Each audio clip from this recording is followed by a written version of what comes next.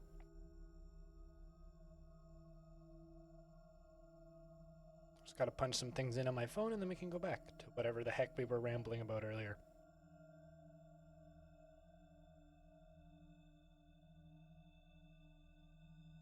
Turns out I had to make my sandwich, so I did that. I thought I had an extra one left because I made 3.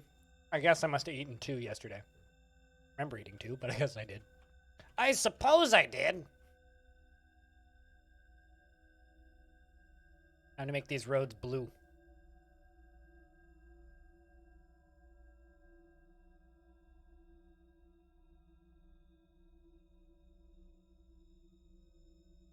Because I got a ton of kimberlite.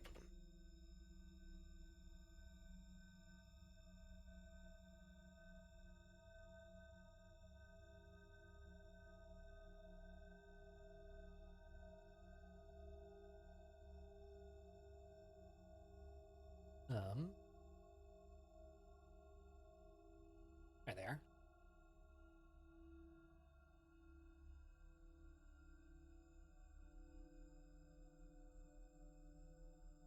But yes, we are back. Man, it's wild to me that we've made it past New Year's again.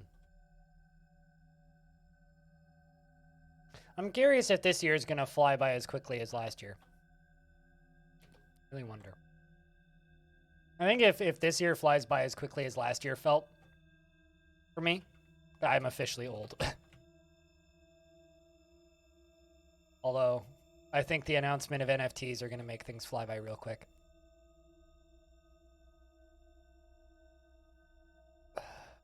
Just wait until some company tries to pay out bonuses in NFTs. Just wait. That's another thing that's coming.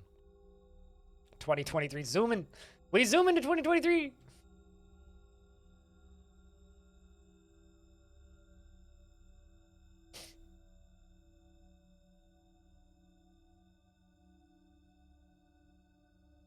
Hey, Psychon. What's up? What is up? It's 2024? Pretty sure it's still 2022. Unless Dwarf Fortress released on Steam and I missed it. Oh my god! Cause come on, DF will be out by 2024. Cause Tarn, the last time I spoke with him after the conversation was over, after I took us off stream, he did say, he's like, I can confirm it won't be out this year in 2021. And it definitely will be out before 2025. I mean, it's just like I realized the other day that on New Year's Eve when I tried launching it during the intro screen, or actually it was New Year's Eve that I realized this, Moonbase Alpha, the NASA published game that came out in 2011, 12-ish, the text-to-speech game that became a meme because everybody just screamed John Madden all the time. That game takes place in 2020. Like, straight up takes place in 2020. That is the date in the intro screen from that game. It's like, in the year 2020. Astronauts are very incompetent.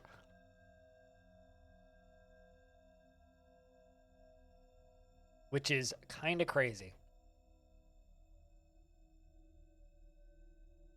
Also, I'm assuming that means that 2077 will be very laggy and full of a lot of weird glitches. Looking forward to it. I might even live that long. That's like actually kind of a weird thought. There is like a possibility I might still be alive in the year 2077, and I will just be cackling, and people will look at me like, "What's wrong with that old man?" I mean, how old will I be in 2077?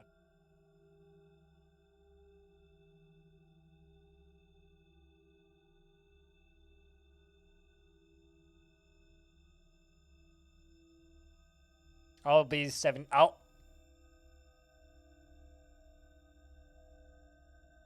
Get off my cyber lawn? Pretty much, yeah. I'll be too old. I'll be in my 80s. I played that game when it came out. I didn't actually. I've never played that game. I told you, whippersnappers, get off my lawn. Hold on, I gotta grab my cane. Or no, get out of my section of the metaverse, you kids. He'll be 98, long dead. There's a possibility I'll still be alive. I'd be in my 80s.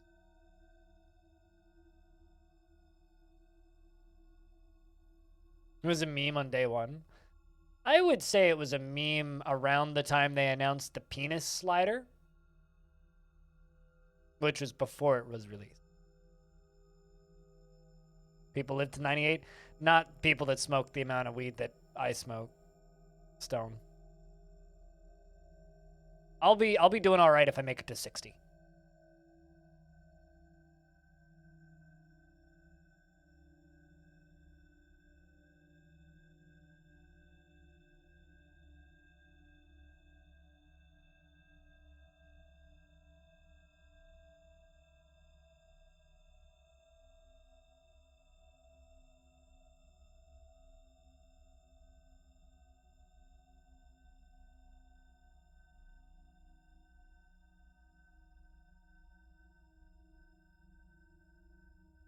Also, I may be a slice of pie. Thanks for a bit. I appreciate the penny.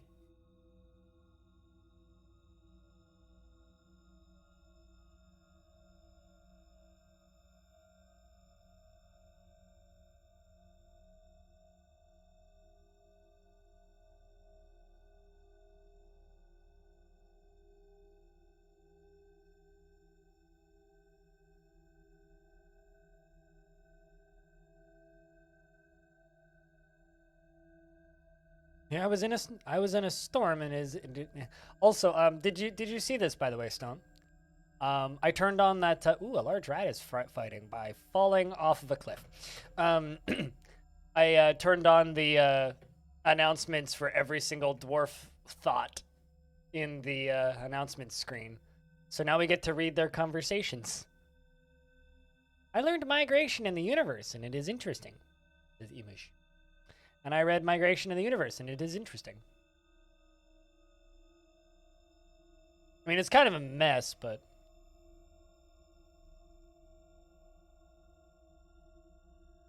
I need some excitement. And my mayor is saying, I need some excitement in my life. Why me? Frustrating.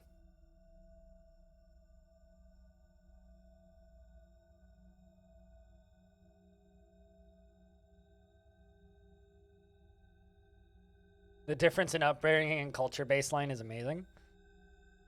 It's just like, I couldn't imagine what it would be like to be like a little kid right now, right? Like just in a world where smartphones and tablets have always existed, you know?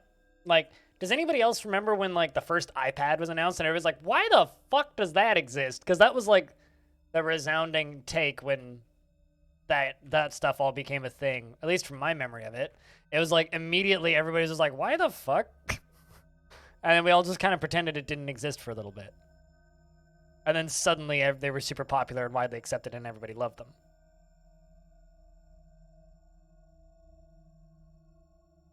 And I still kind of feel that way about tablets a little bit. And I own one.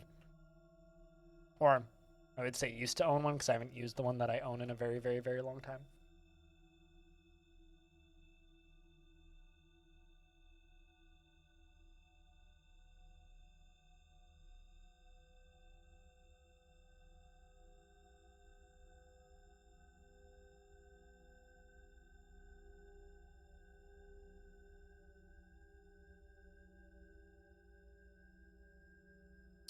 Also, for those of you who are interested, I gave somebody water, and I really care. Stone got into an argument with Volleylol. That makes him angry. Volleylol got into an argument with Stone, and it makes him bitter.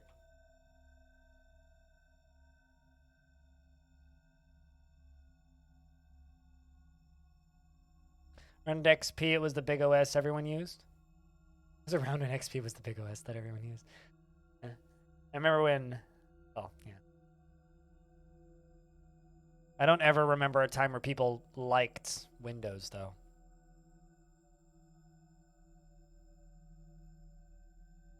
Remember the iPod, and you're glad to have the perspective of time when having fun was riding your bike or being a pyromaniac with unsupervised friends? I was talking with my little sister and her partner and his little sister.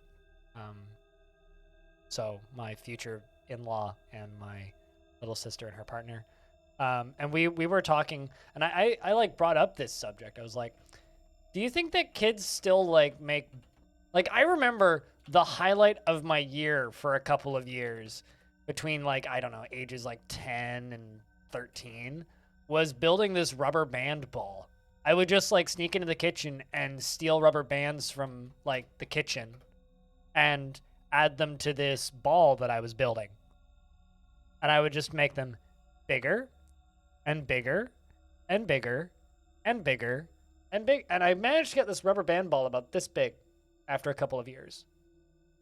And of course, like, you know, I'd play with my Lego and stuff. I had other toys, but like I would use this rubber band ball as part of my Lego kits. I made like an Indiana Jones fake set with, and I used that rubber band ball to roll down a course at one point. I made a roller coaster for it. Like, I got so much fun out of that stupid rubber band ball, and now kids are just playing Fortnite. It's like, yeah, I had video games, but that rubber band ball, man. You still make rubber band balls? You got one in the kitchen? I should make a rubber band ball. I should do that. It's another thing is like collecting marbles. Like I used to have like random ass collections that I used to cherish. Like I had a stamp collection. I had a rubber band collection. I never really had like trading card collections, but I had like collections of like worthless items. Like I had like a bottle cap collection. I had a collection of a rather extensive collection of marbles. The instant you step on one, get a scooter. Get like a manual scooter. It feels almost the same as riding a skateboard, but a lot safer for us old men.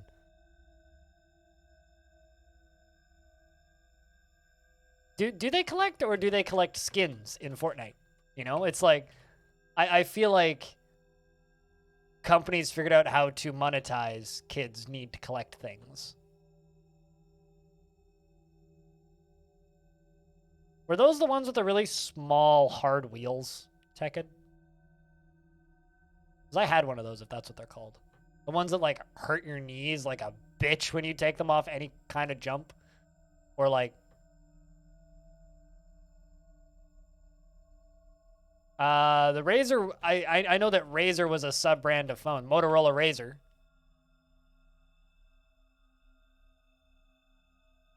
Oh, right, yes. That digital skins. Can I also say that, like, it's a bad thing that we decided to, like, name alternate skins in video game skins? Because, like, I watch this one stream who has these ads that are often kind of shady and make my browser freak out if I actually click on any of the links. But they're often for, like, various, like, yo, buy Counter-Strike skins for cheaper and shit like that. And like I said, they're very shady, and I almost never click them, aside from, like, out of blatant curiosity. But it's like, Skin Club is the name of one of those. It's like, Skin Club would have been a porn site. Or, like, an adult magazine in the 90s. Skin Club. It's like, why did we call it skins? I think that we need to, like, retract that.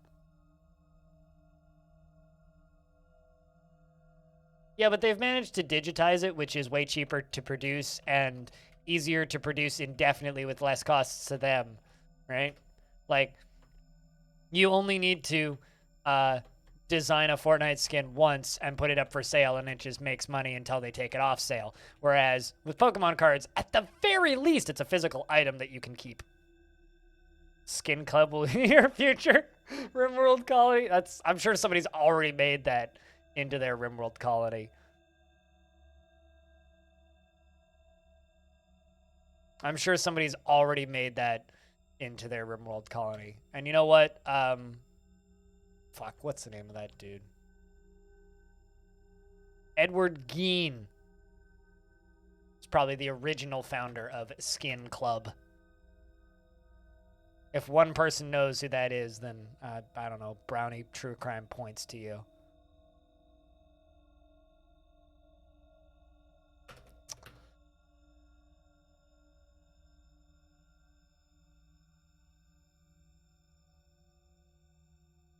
Really? Huh. That's unpleasant, Spitalier.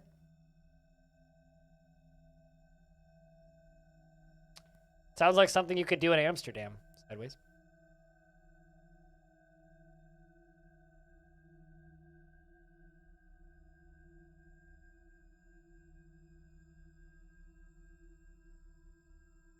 Yuck. Anyway. Gross. The more you know.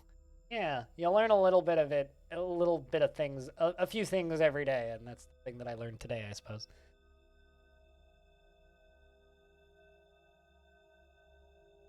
Oh, hey, my internet bill's ready. Yay! I owe $140. Ooh.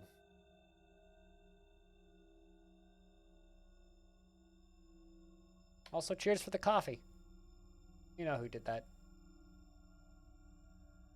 Somebody bought me a coffee on coffee. Yay!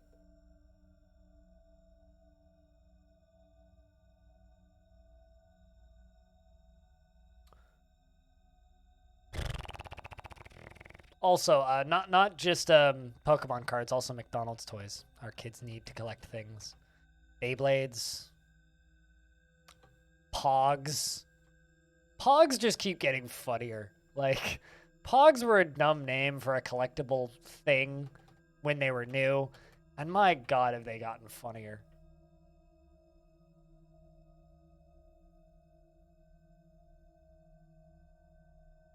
I need more Kimberlite. Go mine up, Kimberlite.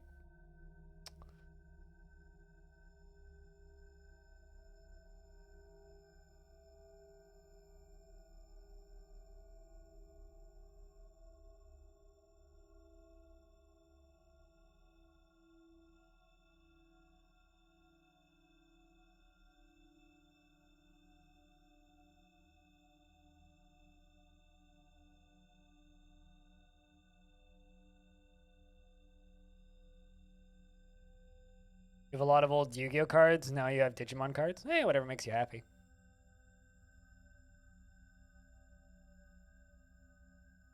The more things change, the more things stay the same. Yeah. Yeah.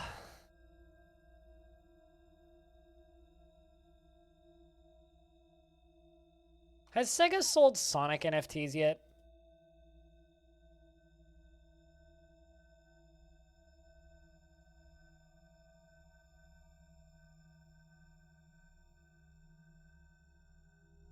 Yep.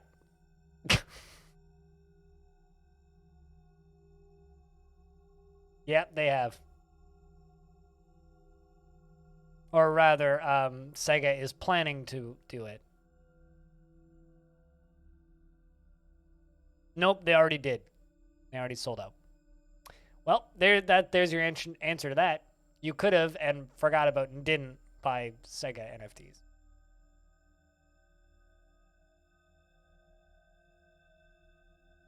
I slept in a bedroom. This could be bliss. That's one of my favorite things that I'm seeing pop up in this more and more is I slept in a bedroom. I'm very happy. I've never even heard of that first one. I tell you. Sonic fandom is so cursed. I feel bad for them because they're a tortured fan base. It's like me. I'm a fan of Alien, like the movie Alien. Not so much a fan of Aliens, but I like Aliens. And Aliens 3 was fine, and Aliens 4 was a movie, I guess. And Prometheus was fine, and Alien Resurrection was kind of whack, but, like, not great.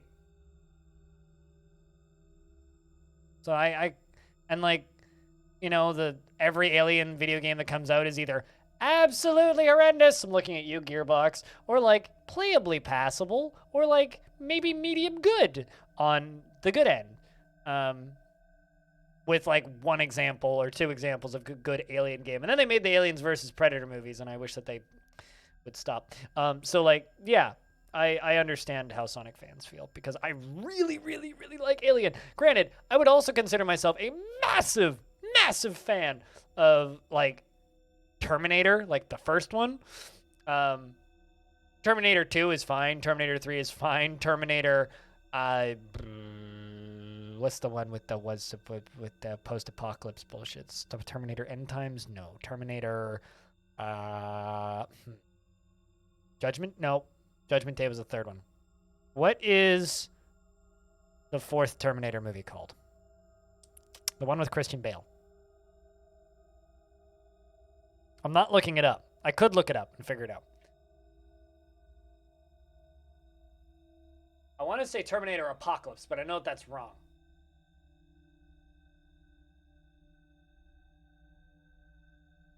I saw this movie in theaters, 2009 when it came out. Salvation, that was it. Terminator Salvation. Ugh. Finally, that movie was bad. Terminator Salvation. I need to rewatch that movie to remind myself why I hate that movie so much. I've been kind of planning on doing like, because I recently watched all the Matrix movies to watch the new Matrix. I do that with Terminator because I haven't seen Genesis.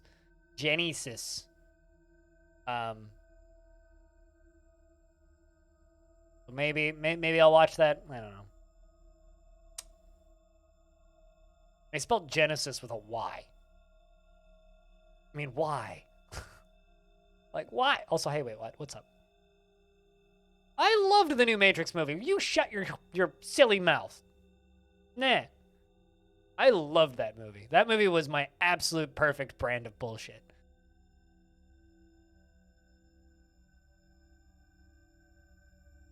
And that's why I love it. It is a perfect movie. I love that movie. It is a fabulous movie. Wouldn't change a thing about it.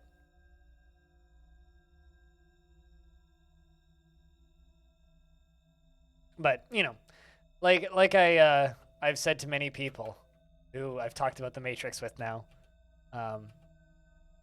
Matrix 4 is either a movie for you or it's a movie that's not for you. And that will be made pretty clear by your take on whether or not you like it. If you enjoyed that movie, it's for you. If you didn't, it's not for you.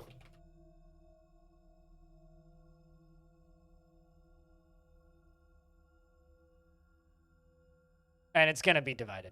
That movie was for me. I loved it. In fact, I'm probably going to see it again pretty soon. Once it comes out on streaming. On platforms that are not HBO. Because I don't feel like paying for HBO.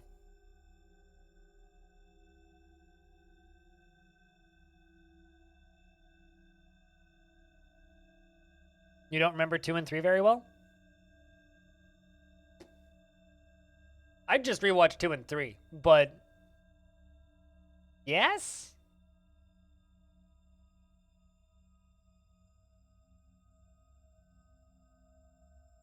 Because you told your friend to skip the bullshit and go straight for the fighting? There's almost no bullshit in the third one, though. The third one's like almost entirely fighting. I guess there's like a little bit of exposition at the beginning, but... I mean, yeah, you could just watch. You could go into the third one, into the fourth one with no knowledge of the Matrix whatsoever and come out very confused. You should see at least the first one, but I don't know. I think you'll get more out of it if you watch the other two, because they do, like there is footage from the all three movies in the fourth one, but like The three things that I will say about The Matrix for people who don't like The Matrix. The Matrix is an anime, first off. So if you like anime, you're much more likely to enjoy The Matrix. Second, they progress into kung fu action films as the movies go along. And then the fourth one is just a meta commentary about the first three. And I like it because of that. I think there is one or two characters actually that show up in Matrix 4 that are in 2 and 3 that I would recommend rewatching 2 and 3 for.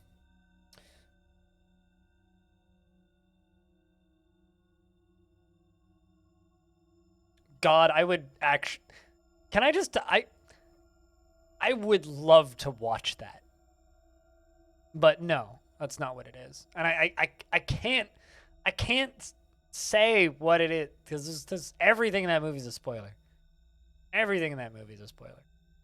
But yeah, generally, like the response to the fourth Matrix movie that I've seen from people are, if you like Matrix 1, 2, and 3, you'll love 4. If you like Matrix 1 and hate 2 and 3, you'll hate 4. If you like Matrix 1 and never saw 2 and 3, you probably won't like 4. So, I don't know. Movie for people who like that movie. Not really? What, Resurrections? In context, yes.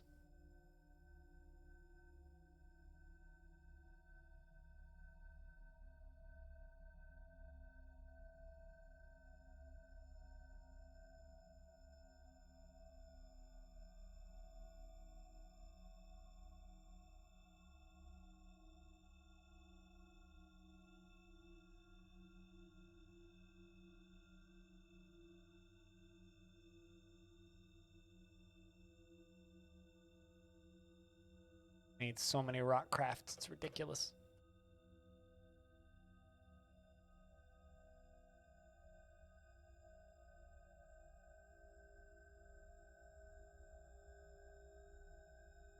I don't know enough about CDDA to really have an opinion, Spitaler.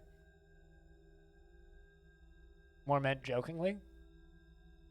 Yeah, I assumed that, but like now you've got me thinking it is kind of a. But that movie is so far up its own ass it can't see anymore, and I love it for that reason. I don't currently have any mugs for sale, unfortunately. We're operating mostly on gold goblets right now, but I see somebody also watches Quill 18.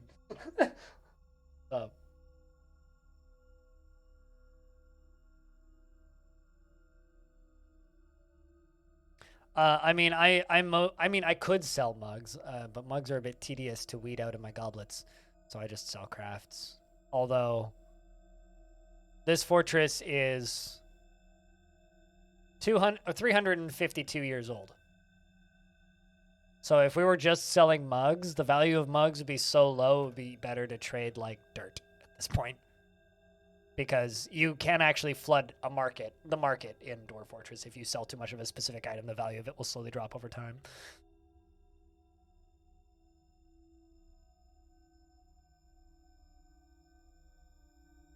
Where the dwarves just sold toys? That's just like Santa Claus, right?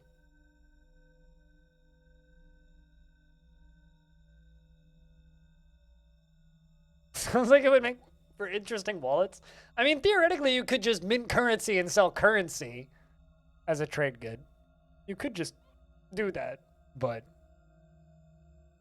not the most practical, because it's not the highest value thing. Although, just like real life, the highest value trade good in Dwarf Fortress is food.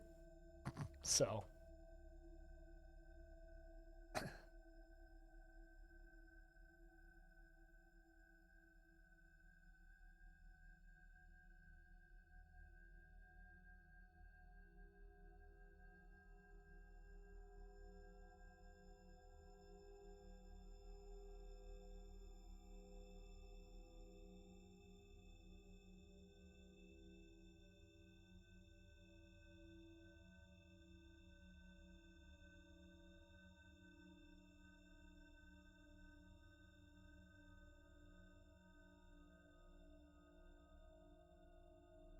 But yeah, I don't know. The mug economy memes are kind of fun, but I tend to not worry too much about the mug economy memes, just specifically because it's generally not the most viable funding strategy for a fortress long term.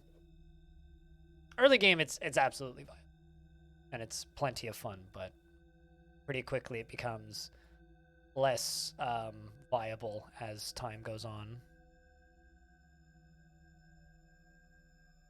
Also, I have a frenzy and cookie clicker, so you're wondering why I'm clicking. It's not your fault.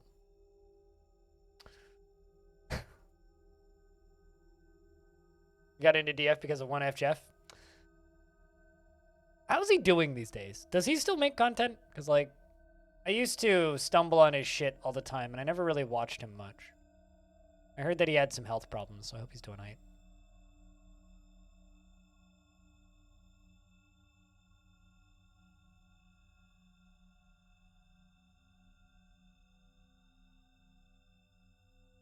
I can now close Cookie Clicker and reopen DF. He was on Twitch for a while? Yeah, I saw that he was on Twitch for a while. Oh. So how did you stumble upon this channel then?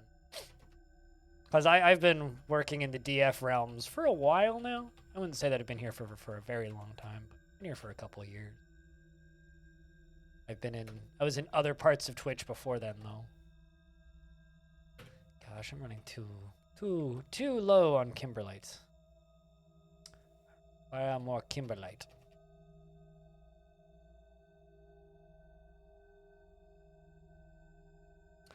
Up the priority of this. Ah, okay, I got you. Yeah, I do the YouTube stuff, but Twitch is my primary hustle. This is actually, I'm stealing a line from a YouTuber friend of mine named Silverette, which is Twitch is my main gig and YouTube is kind of a side hustle for me, whereas he says YouTube is my main gig and Twitch is kind of a side hustle. But been stealing that line from him for a while. It's a good line though.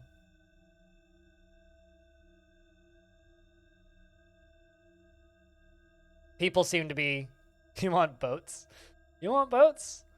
I just want better diplomacy. Like, if a lot of people are just like, I want magic. I want like all of these. Like, I want boats. I want airships, guns, explosions, cannons, poop, whatever. But my biggest ask is I just want better diplomacy. I want to be able to stop wars once they've started. I want to be able to make peace with the goblins for I want to have shaky peace with the goblins for a couple of years because I gave them a very rare artifact. I want to be able to, make peace, or I want a giant to show up and threaten to attack me, and then state that they won't attack me if I give them X amount of food and stuff like that. Like, I don't know. I want someone to show up and demand that I give them 18 cows from my herd or something. I want the kobolds to show up, and there's 5 of them with spears, and they threaten me to hand over the good silver, and I say no, so that they then leave, and they show up and try and steal it the next day, and, I want that sort of thing. I want to be able to send trade caravans. That's, like, my dream.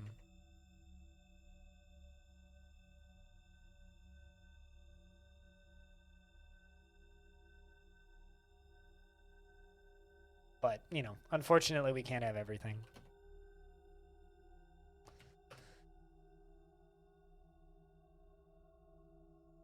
I'm just looking forward to the Steam version because it means 3 things most likely will happen. 1, hopefully my YouTube channel will grow to a big enough size where I can bring on help to help editing stuff and make the VODs a little bit more viewable and digestible. And 2, I want my stream to be big enough so that I never have issues with dead chat. Those are my 2 hopes for the Steam version. Because my god, it would be nice to have disposable income to be able to put it back into either more art or an editor.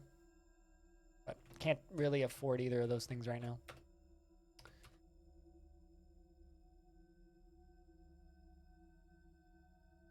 And also to be able to stream some adventure mode and actually have people want to watch it.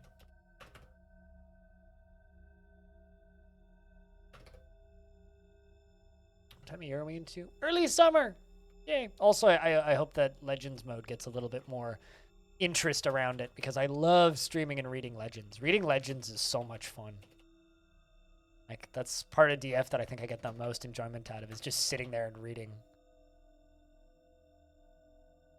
Legends. What do you guys think of having the random voice chatter in the announcements?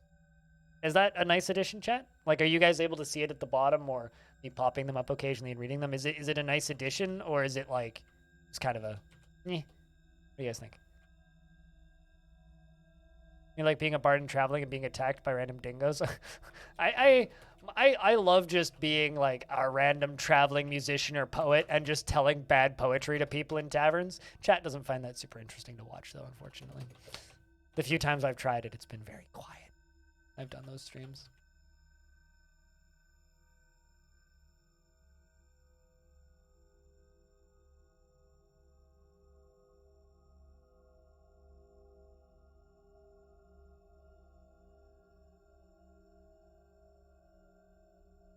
You get cheaper drinks if you tell stories? Really? I never noticed that. Huh. Interesting.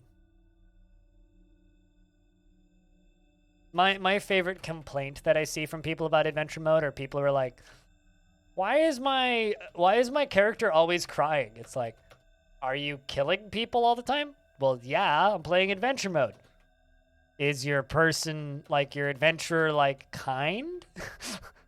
Comes back 2 minutes later. Yeah, they seem to be pretty much a pacifist. Well, that's why they're crying. Well, they should harden up. Ever heard of the concept of role-playing? Read that person's characteristics, then play that role, and you'll be better off? Not.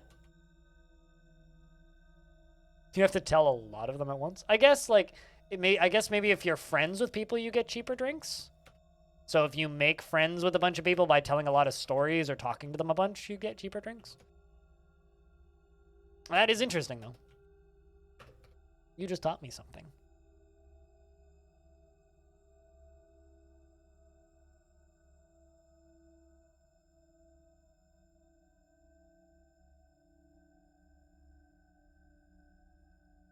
But regardless, thanks for making the adventure over to Twitch from the YouTube realms.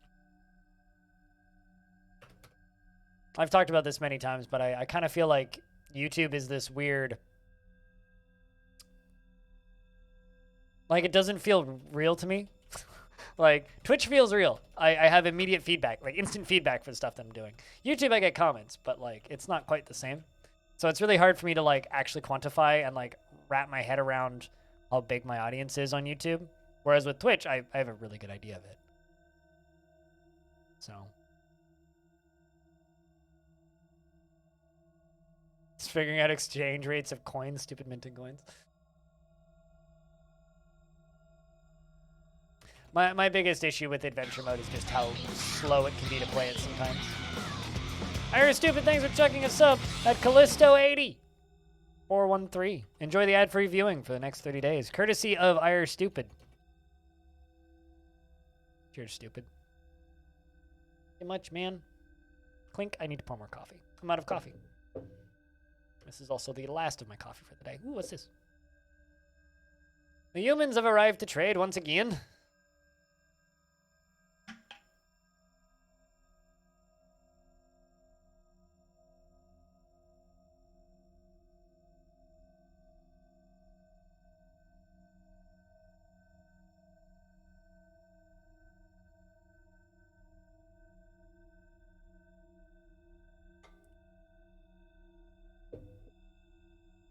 Hey, Finian. How is things? Jack, can I get a couple more beers? Why stupid checking out that, what's up?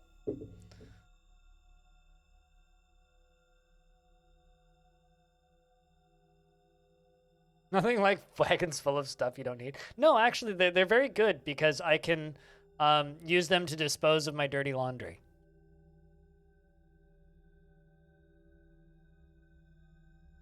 You're very spherical? Does that mean you ate too much?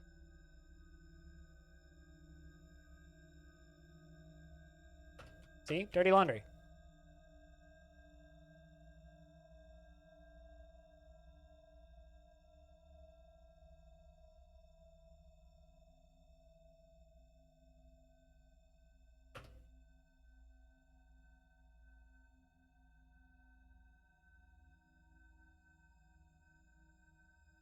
No, I sell rock pots. I sell one rock pot filled with prepared meals to the elves. And they bring me lots of nuts and foods and stuff in return, which is lovely. and sometimes cool pets and animals that I then turn into livestock for farming, such as they brought me these cows and bulls that I have. They also brought me the piggies that I have, and they also brought me my unicorns, which are the main meat source that we have in this fortress.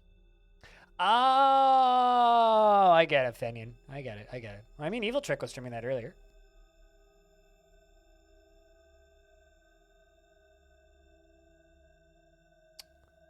And then the other human caravan has arrived. The other faction that trades with me.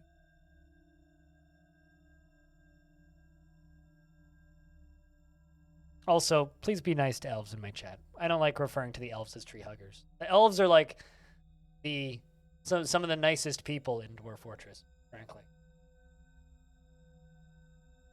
Considering when they attack you, they're just there to scare and annoy you rather than actually to kill you. They will only fight until they run out of arrows, at which point they retreat, which I think is kind of incredible.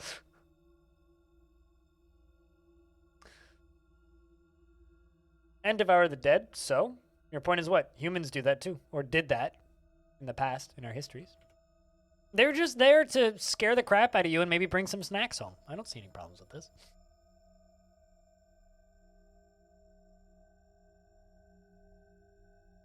Everybody like talks about how the elves are like cannibals as like this very disturbing thing. It's like that is like one of the least disturbing traits of a faction in Dwarf Fortress.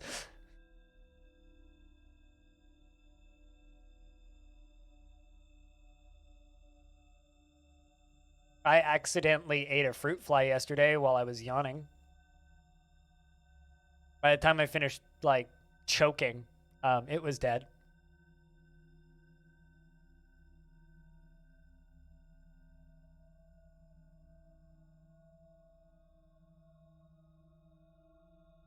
But yeah, I kind of refuse to be mean to elves because people just use it as an analog for racism, and I kind of don't like that.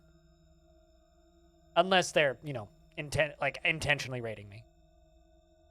Extra protein intake? If I didn't choke on it, I wouldn't have even noticed. Kuga but Pinzrer says, on behalf of the Merchants Guild, let me extend my greetings to your people. There is much to discuss. The world is the same as ever. What request do you have of us? Bring us cheese that I then won't buy from you.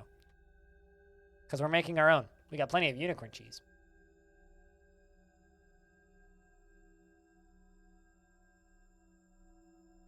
On behalf of the Merchants Guild, let me bid farewell to you and your stout dwarves. Somewhat, the humans are like have eviler ethics than elves in general, and the goblins have legal murder. Just because they don't eat their dead doesn't mean they don't like make weird, obscene artworks out of them. It's like they don't eat their dead, but they do take their dead and make mounds of the dead, and you know, impale the dead on the on spikes and make giant pillars out of corpses in grotesque constructions. So it's like, really, if anybody's evil in Dwarf Fortress, it's either the player or it's the goblins.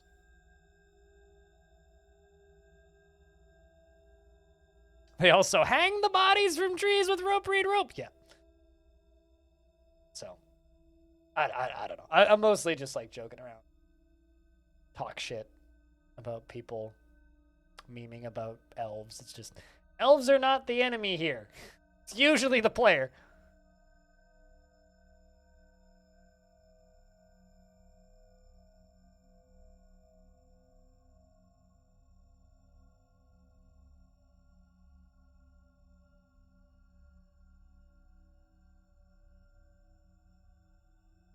That sounds cool. The first time you stumble upon a goblin encampment in adventure mode is an adventure, shall we say. Also, chat, I got some good news about the YouTube algorithm, which I mentioned earlier. I got this comment on the video I uploaded yesterday morning, which was the 2020 recap, which came from a person named Thinking Emoji. And they state, Dang, I watched no Dwarf Fortress content and I've never seen this channel before. How the heck did this get recommended to me? YouTube works in weird ways. And this other person responded with, it's a sign you have no choice but to become one of us now. And I look at that and I go, I guess that means that the YouTube algorithm is actually working in my favor right now. Makes me happy. Gives me hope. Gives me hope.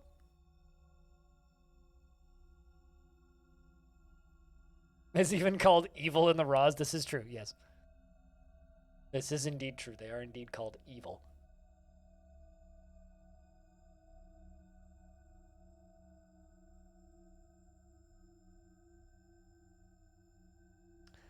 I'll put it this way. If you've ever intentionally killed one of your own dwarves, you are worse than the elves.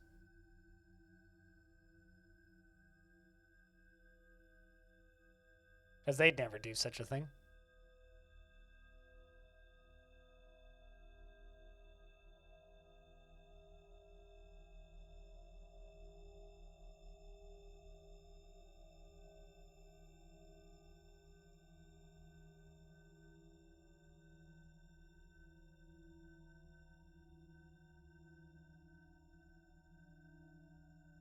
Planting stuff in my garden in Cookie Clicker again. You wish that you could use dice in Fortress mode? You know what I like the other thing that I wish was in the game? I really wish that we had a better method, or not a better method, but I really wish that there was a tavern games or sports zone. Like, I really wish that they could take dice and play tavern games with them in the tavern, or like take stones and play like marbles in the smooth stones and play marbles in the tavern. I wish that there was other things that they could do in the tavern aside from just dance and sing and socialize. One day.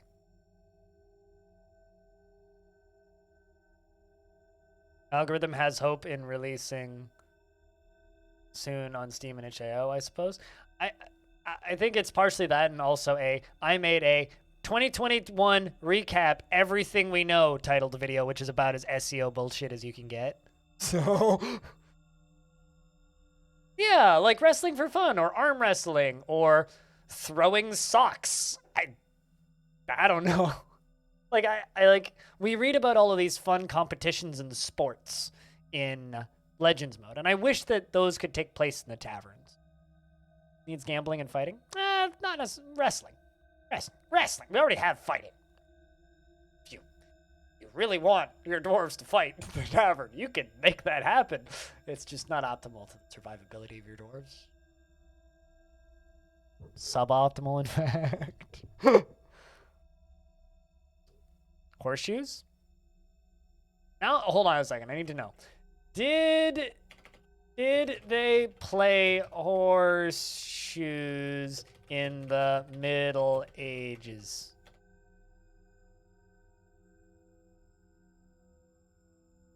Huh.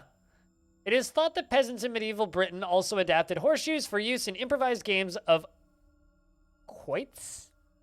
The sport was introduced in North America by English settlers in colonial times. Huh. Well, there you go. Hold on. Middle Ages tavern games. This is a list of games that are associated with the medieval era. 9 Men's Morris. Someone just knocked on my door. Hold on a second. That, or I'm going crazy.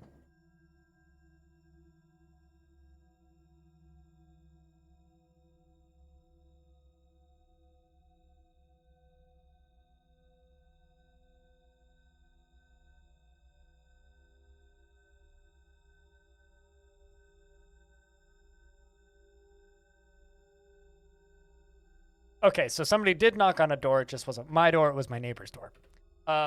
9 Men's Morris, Fox and Geese, various versions of Taffle, whatever that is. Cribbage, billiards, ringing the bull, whatever that is. Something called bowls. Here's the link to the thing that I'm looking at. Skittles, and various games played in an alley and a game of goose. I don't know what any of these are. What the fuck is bowls?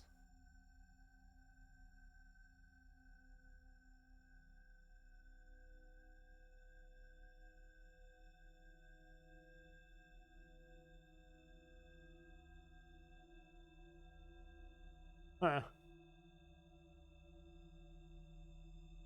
I want to know what bowls is.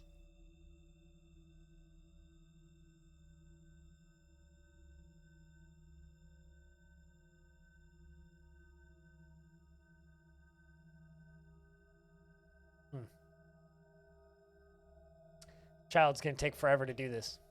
Oops, no, not you. How old are you? You are 1 year old! Maybe. Also, investments are open. Heads up, chat, if you want to invest your tickets. Speaking of medieval games and gambling.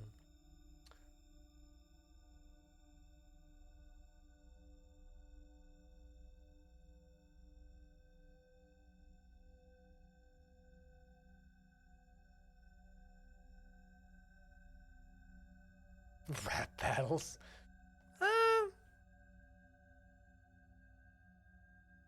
They could, like, actually, here's another activity they could do. Scholars could have debates. Because right now, scholars just discuss and study and read and ponder. What if they could debate and change each other's philosophical standings based on debating?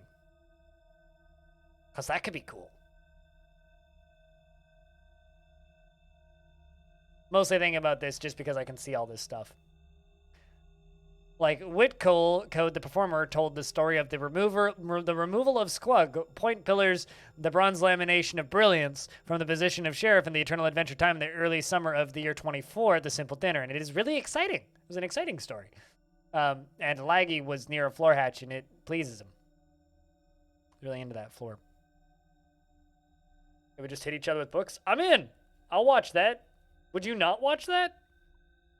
That sounds great. Like dwarven scholars just smacking each other with books. That sounds phenomenal.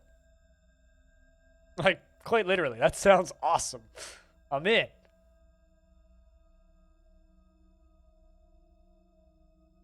For balls is when you throw balls close to the mark. You mean bocce? Is that what bowls is? Although, Tarn should definitely implement bocce into Dwarf Fortress. I acquired something, and I take no pleasure in this. Says Axon.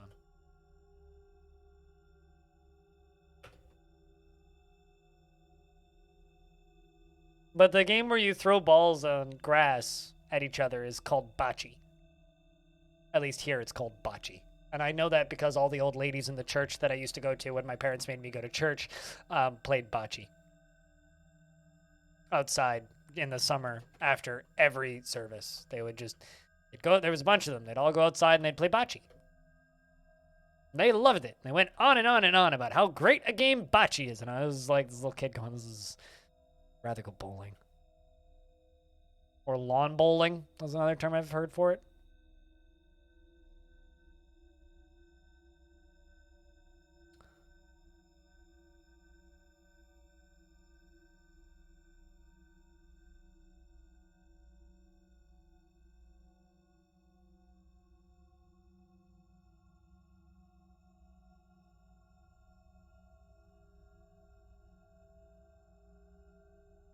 They should be minigames playable in adventure mode. We just need like checkers.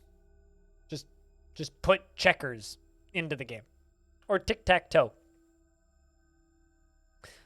Trying to think of like other physical games that they would have had. But I don't know. I don't know if they should be minigames that are playable, because that would be just mean more dev time. I'm personally totally fine with just descriptions of things. It's just like I want descriptions of socializing. Like, we already have descriptions of music. I mean, yeah, Tarn could just put chess into Dwarf Fortress. Although, I don't know if we want Tarn perfecting a chess AI for hours and hours and hours and hours and hours and hours and hours and hours and hours. I, too, want pipe smoke.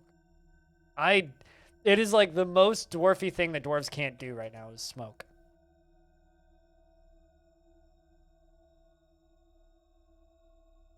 Although the smoke doesn't hurt the FPS. It's pathing that hurts FPS. And because smoke blocks line of sight, it's essentially a temporary wall that dwarves can't pass through if they can't see what's on the other side of it. So it's not the smoke that hurts FPS, it's the pathfinding that hurts the FPS in that instance. So if Charn can figure out how to make pathfinding not break when there's a wall of smoke in front. Because, like, to give you an idea, like, if I jump up to the surface for a second, like, if there is, like, say this is on fire, right? If there is smoke from here to here, like in this area, or rather, let's just say that the top of the screen is the edge of the map, right? Let's pretend that all of this wooden floor that I have on the outside is on fire and burning, and there's a dwarf here, and the dwarf wants to get over here. If they can't see through the smoke and there's no clear line, they will just sit here and have analysis paralysis and fuck your frame rate. But if they can see through, and they can see a line that they could either path through, or can see the other side to try and path, they will try and path, which won't fuck your frame rate. So if they could partially see through smoke, it wouldn't fuck the frame rate. The problem is they can't see through smoke. So it's like, it's not the existence of the smoke that causes it. Like, an example of this is dwarves can see through miasma, but the player can see miasma. Miasma doesn't cause any frame rate lag because the dwarves can just path through it, right? But with smoke, they can't path through it. Same with steam. They also can't path through steam. But steam generally dissipates really quickly, so it doesn't usually cause any problems. Does that make any sense? And I should be following this child who has a strange mood, just to make sure that they get everything that they need.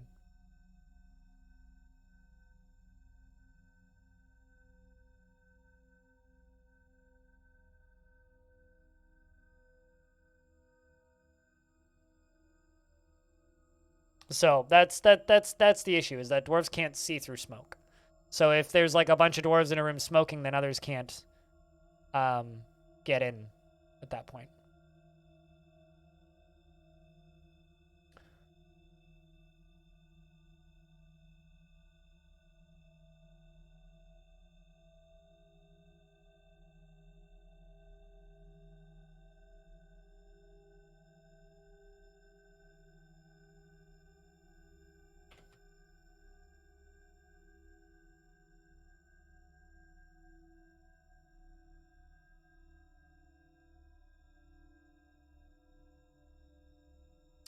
Also, chat room, just a heads up, I won't be streaming it because tomorrow is my day off now that I'm back on the normal schedule.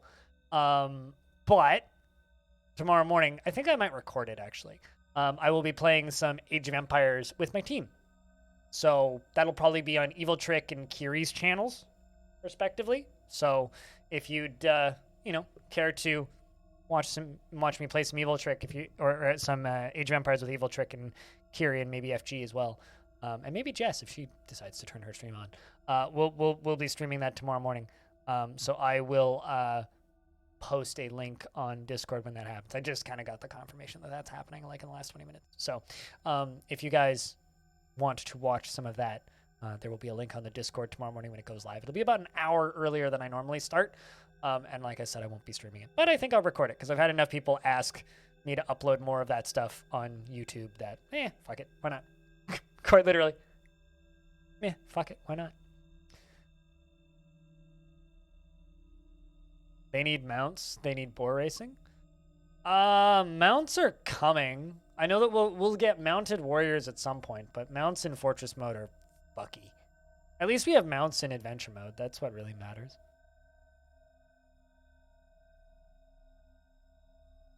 Also, when you mean pet spiders, do you mean like vermin-sized pet spiders? Because those aren't even an S.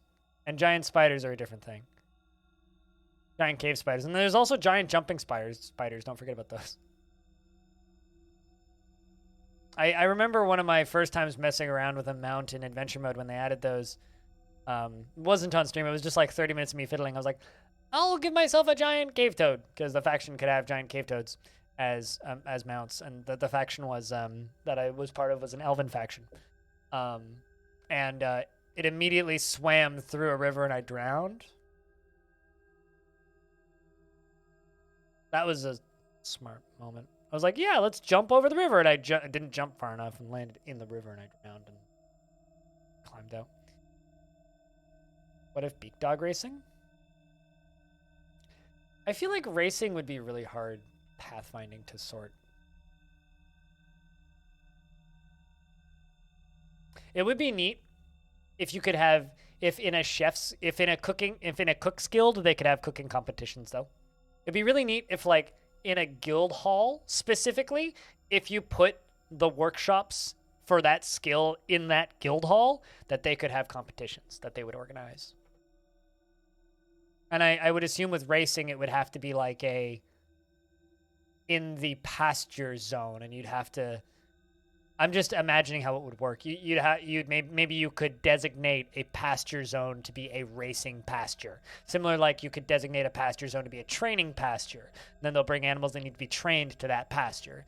You could theoretically, or Tarn could implement it so that it would be a racing pasture, and then they do little races on that.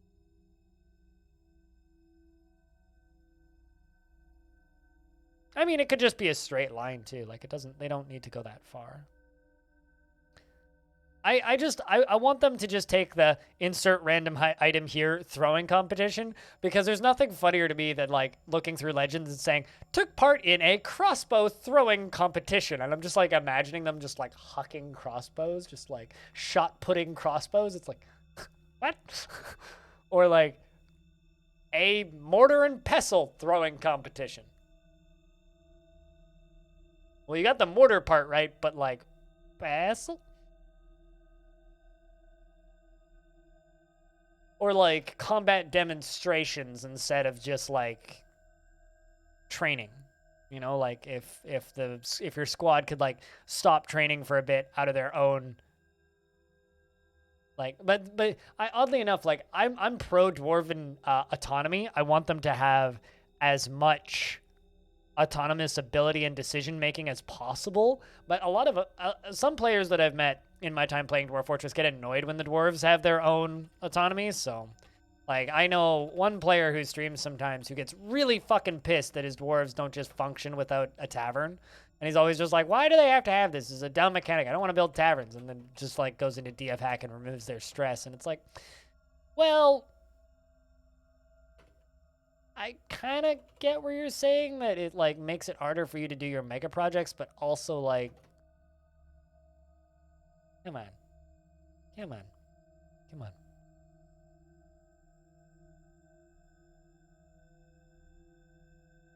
makes them interesting. Yeah, absolutely.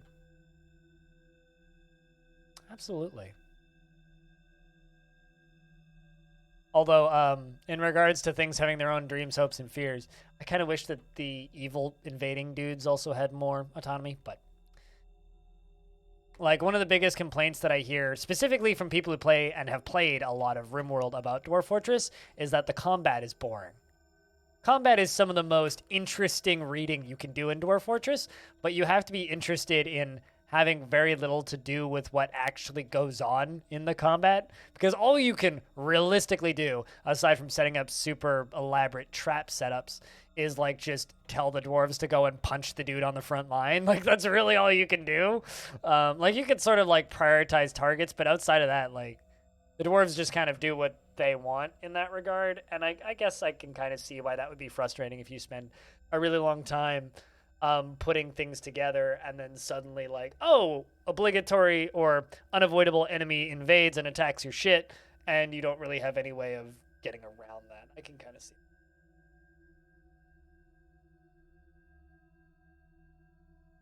Just join the fort? I mean, sure. Sideways?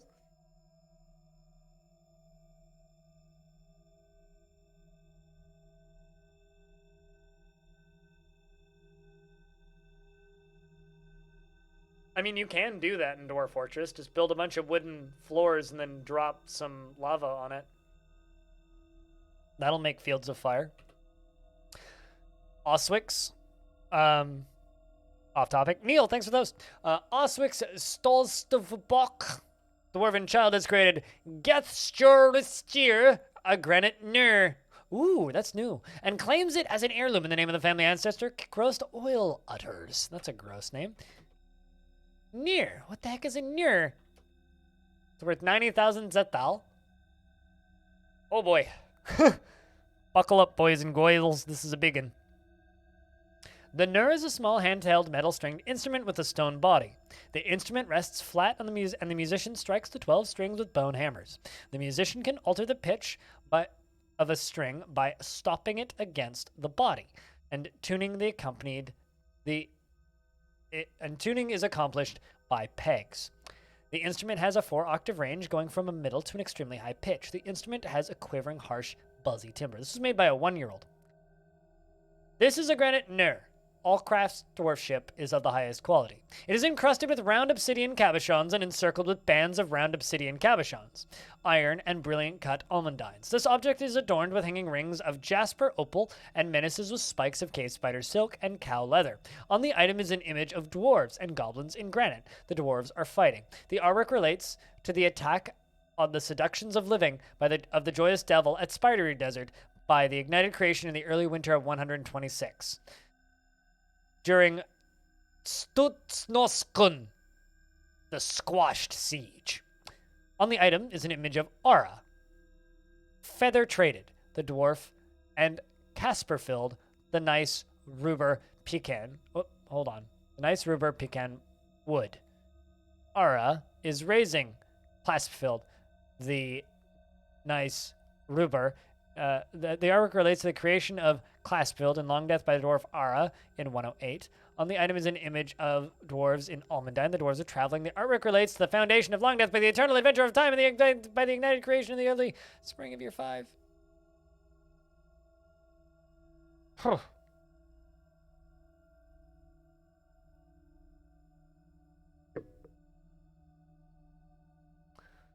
Dog next door is going haywire. The militia squads have a little bit too much independence. I feel yours climb out of fortifications and jump into the zombie horde instead of slaying in the courtyard. Instead of staying in the courtyard to strike down bird zombies. I mean, this is where I push my glasses back up in my face and say, well, actually, that it usually happens if the dwarf's personality is such, but. Yeah, I kind of wish that there was a difference between, like, order and strict order. It's like you could do a strict order under punishment of imprisonment, theoretically.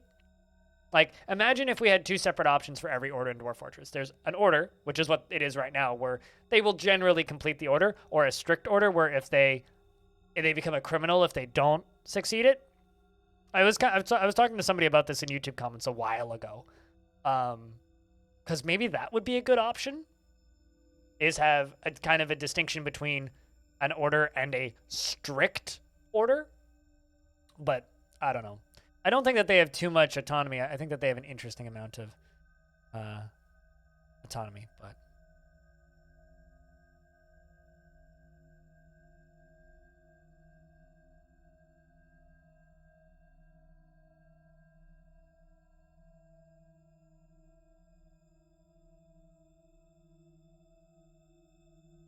yeah.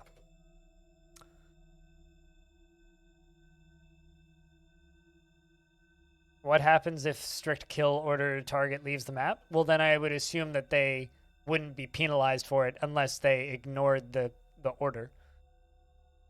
Like, you know, if there's a strict kill order and they go take a nap, they'd be penalized for it, right? And maybe a dwarf that doesn't like to obey orders, or a dwarf that doesn't care about leadership or something along those lines. Where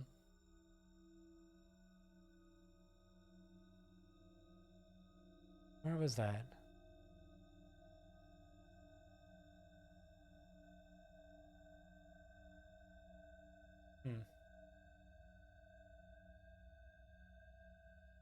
You prefer mazes of traps and drawbridges and then let the militia go in? Yeah, then you do you at that point.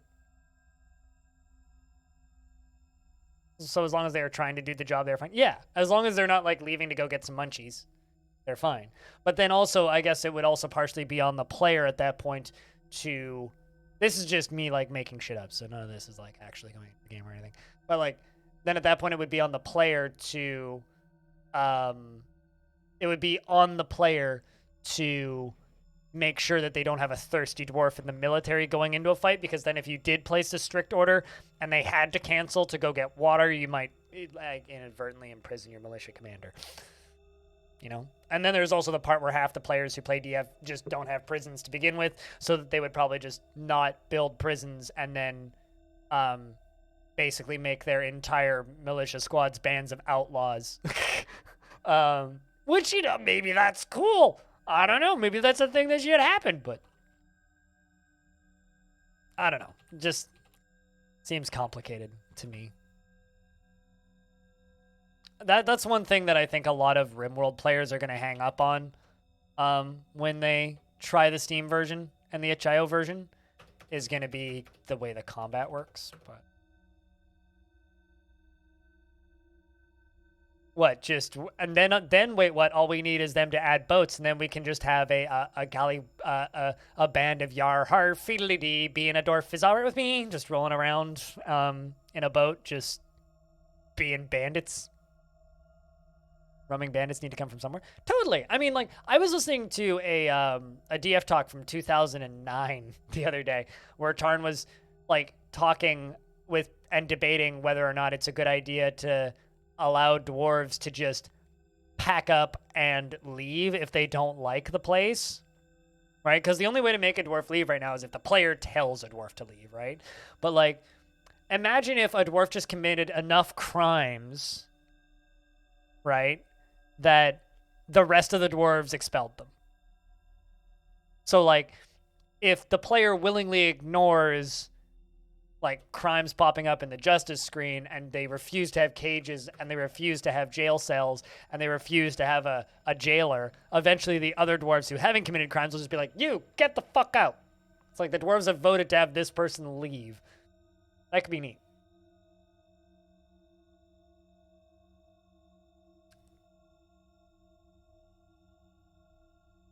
I mean, dwarves are always perpetually drunk, right? I would imagine that dwarves wouldn't have the best sea legs. So even if the boat is on the sea currently, I feel like they'd probably be rolling.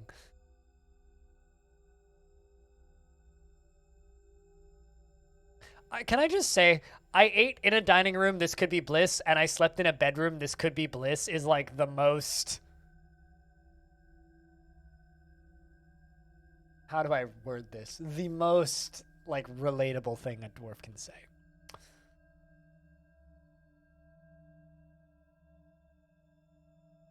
I'm just saying that Tarn should put lynch mobs into the game, okay?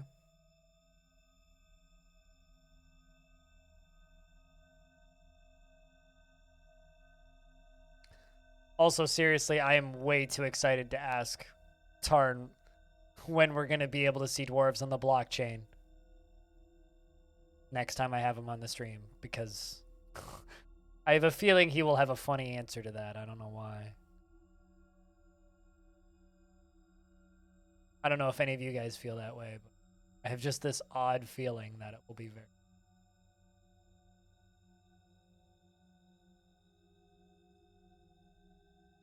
Well, I mean, we're all... The next major update, the Villains Part 2 update, is supposed to put the other half of the religion stuff in, which is largely...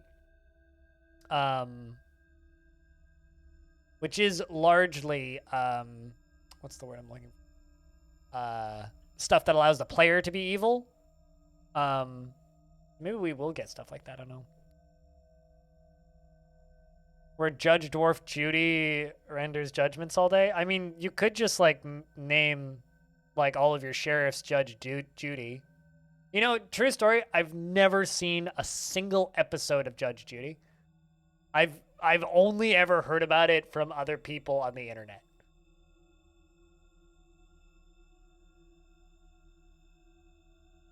Dwarf coin. You don't really own it, and it might die at any moment and become worthless, just like Dogecoin, but dwarfs.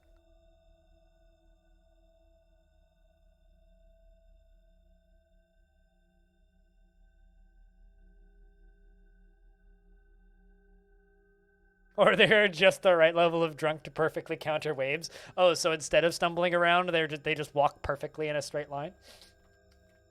Maybe.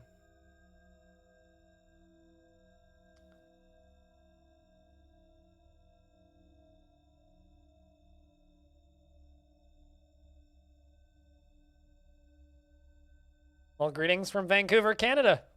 Hello. As this little road gets worked on.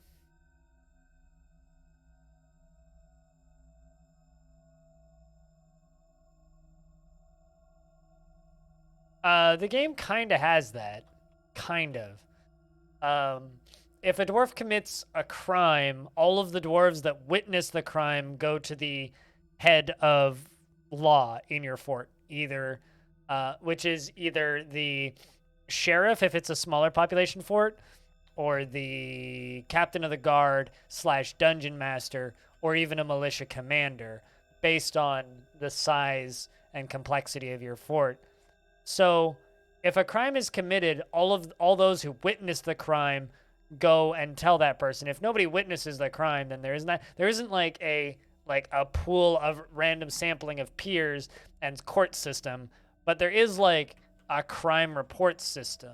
And certain dwarves that don't care about the law won't report crimes, which I think is hilarious. There was definitely one time where I had or a couple of times where I've had like one witness and they don't report it, and then I look at their thoughts. It's like they don't really care about the law. It's like, oh, huh, all right, well, interesting. Asshole, go tell like Mathal that like Unib just broke a window or punched Saigat. So like, yeah, there is kind of that system, but not quite, you know.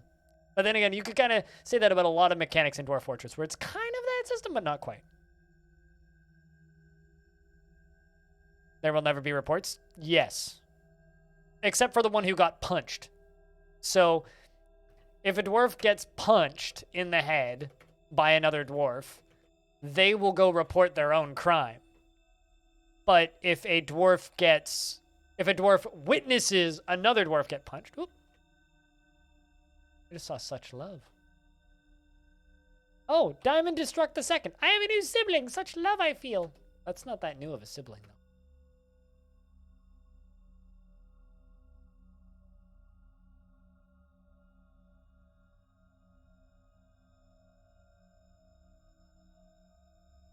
Oh, I see. Older half-sister. Oh, interesting. I only just realized this. So Zentsuki's husband died a little while ago. Well, was killed, and so now they've got half sisters.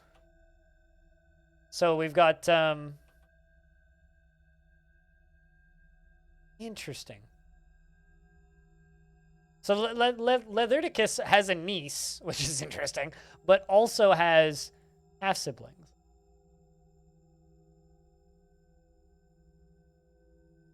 Huh. Has a younger brother and a half sister. Damn. You don't see that very often. You don't often see dwarves remarry. Although, which one is it?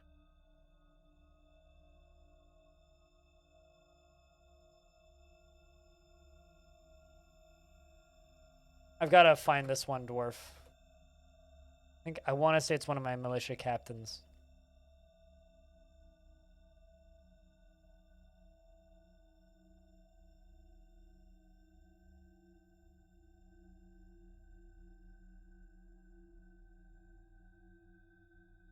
But one of my dwarves just has like a billion spouses. Now I'm trying to remind myself who it was.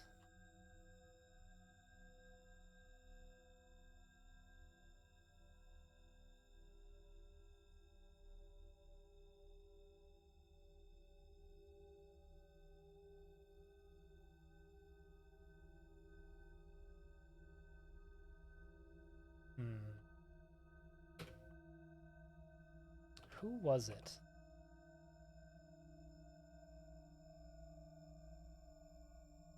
Was it Knowles, maybe?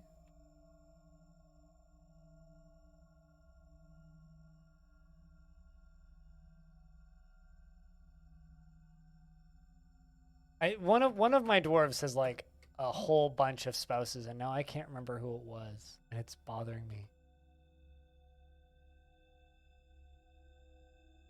There it is. Found you. Yeah, it's Kick Roast. who's married to Irel, but is lovers with Rith, Eusteth, Quevenir, Massive, Morale, Team Xeno, and Saigon. And has 3 kids with the same husband.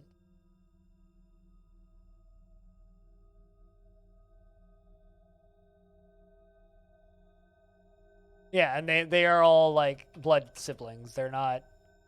So yeah, mom's just horny all the time, I suppose. And also has a billion close friends. So yeah, that's a very 2022 relationship right there.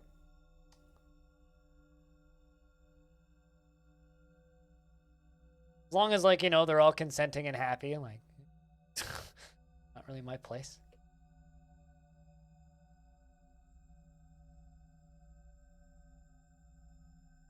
I do genuinely wonder with some of these relationships in DF where they have a whole bunch of different lovers. It's like, do they all know? Like, do the dwarves know?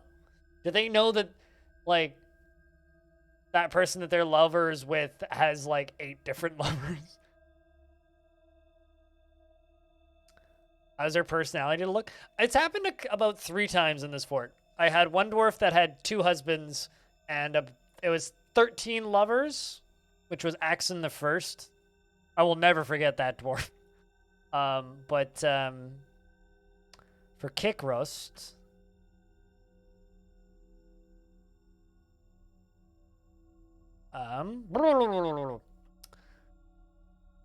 she's always in love with somebody, always develops positive feelings, and she often is filled with joy, never becomes angry, impervious to the effects of stress, truly fulfilled by assisting those in need, and is very stubborn, though she is conflicted by this part of herself as she values humor in most situations. She almost never feels discouraged and often finds herself changing her mind to agree with somebody else, and she can get caught up in internal deliberations when action is necessary. She is extremely confident in herself in situations, and she has a very calm demeanor. She does not easily hate or develop negative feelings, and she likes a little excitement now and again. She is conflicted by this because she considers tranquility preferable to tumult and conceptually, and she generally acts impartially and is rarely moved to mercy. She is not particularly interested in what others think of her, and she often feels lustful. She tends to make up a small mess with her own possessions, and she finds obligations confining, though she is conflicted by this for more than one reason. And she acts with a narrow focus on the current activity. So she acts with a narrow focus on the current activity, and she finds obligations confining. So she doesn't give a fuck about marriage, but she's always in love with somebody and often develops positive feelings.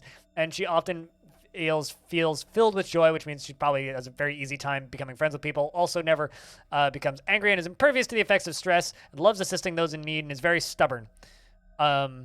She finds humor in most situations and almost never feels discouraged. And the fact that she's always lustful means that she has to be married in order to have kids. And she's lonely after being away from family for too long. Do you not have enough? Depends on the dwarf. Wait, what? Depends on the dwarf. In Legends mode, sometimes they can just have multiple lovers. And they can also have a spouse and lovers. They can also have seemingly healthy long-term relationships with multiple lovers and spouses. So I think it depends.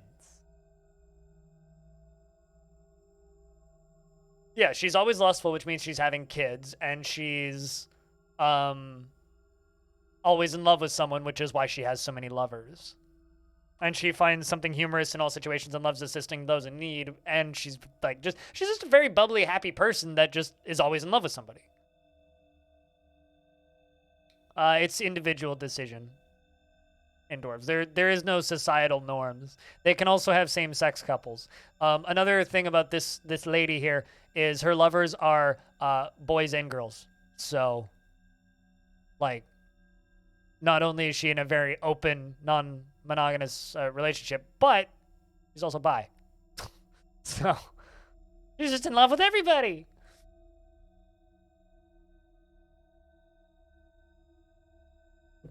Dwarf Fortress is a fun game that way.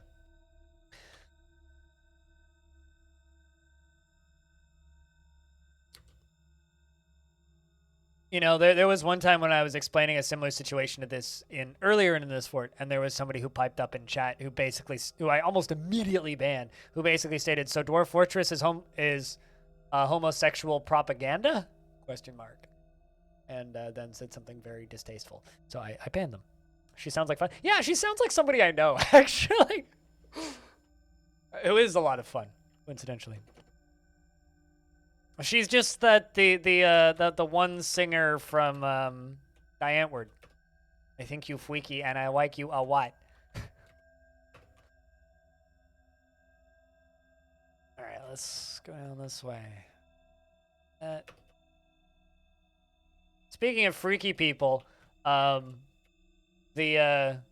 movie that Boy Harsher is making is coming out soon, and I can't wait.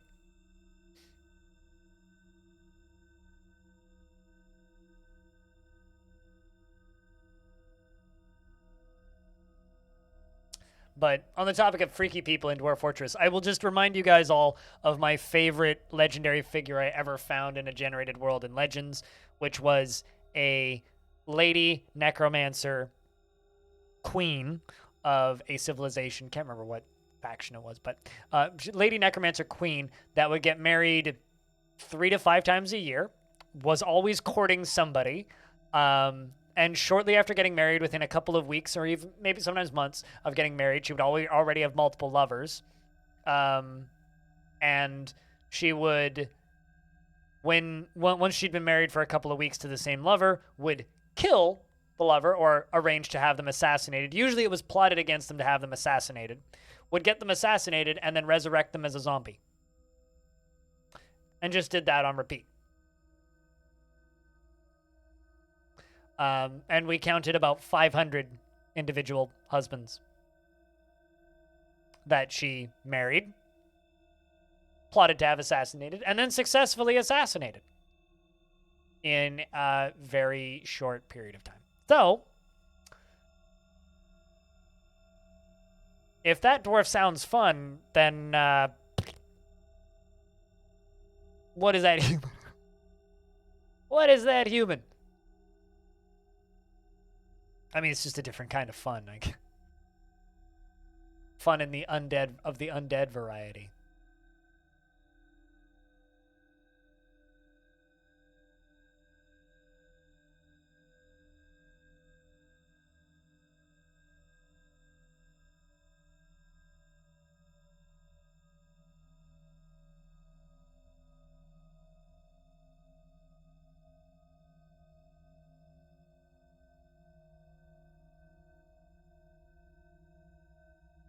Man, I'm gonna be sad for a second.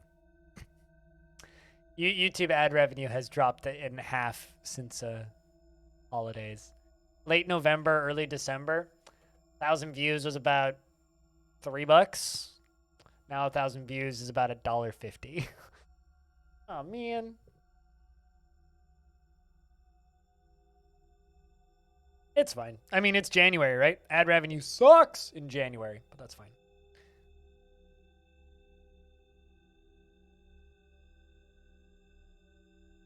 Happens every year, audio. I'm not particularly surprised. It's just kind of, eh. That's all.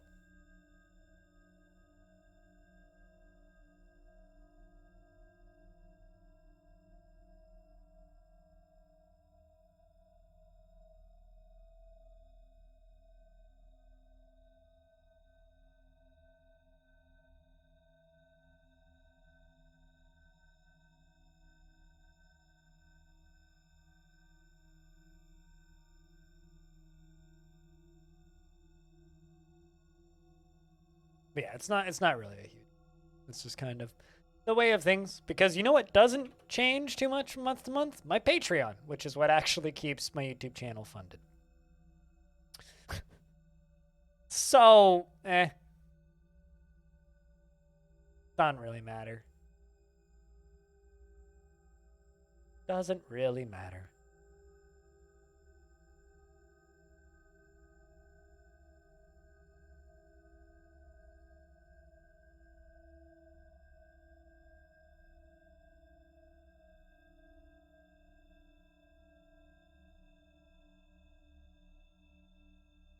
And YouTube ad revenue comes and goes. It comes and goes.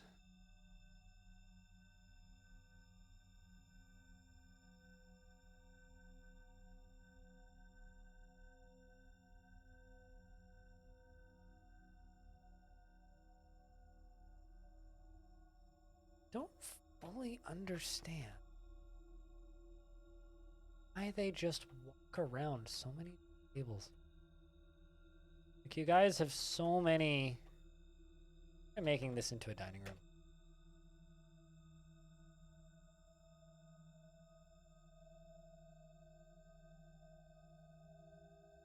You got a hand grenade that works silly well. I was thinking about asking if anybody wanted to play some more of that tonight, because I was going to take a look at, in about 25 minutes here, I was going to take a look at Ultima Ratio Regum, version 0.9, and then I wanted to, if I have time, either today or tomorrow, take a look at Soul Ash, because I have access to the full graphical version like 3 months before release.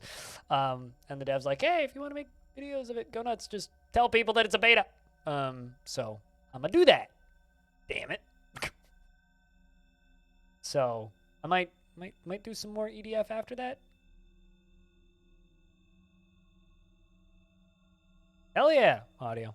I mean, trust me, I ain't going anywhere. And like even if I grumble about like things not paying as well, just remember this.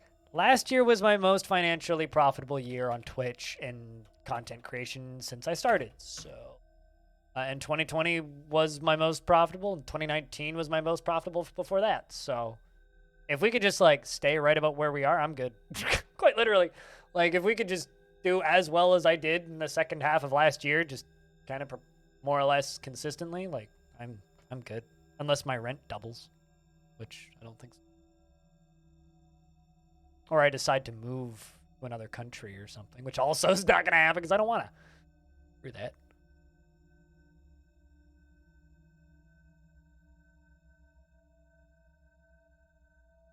So, yeah, I see that as very unlikely.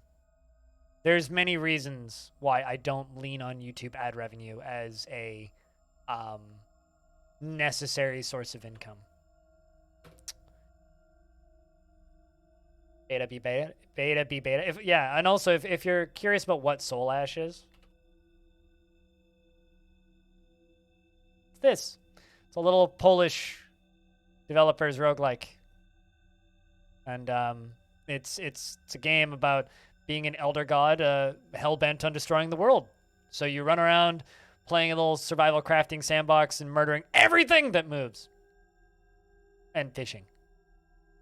And feeding yourself, because you may be a elder god, but you are trapped in a mortal's body, which is how the game justifies its permadeath. Is like, well, when you die, you resurrect into another mortal's body.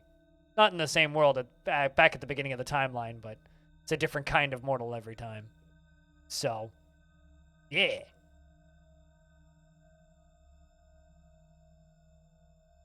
Off to play some Valheim. You're off to see the wizard, the wonderful Wizard of Oz, the wonderful, wonderful, wonderful, wonderful, wonderful Wizard of Oz. You have a good one. Well, we'll see when we see it. Wait, what?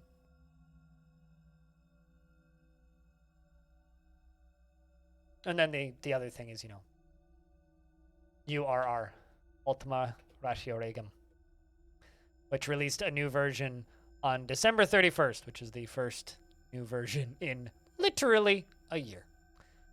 So for whatever it's worth, Dwarf Fortress isn't the only game that takes 10,562 billion years to update.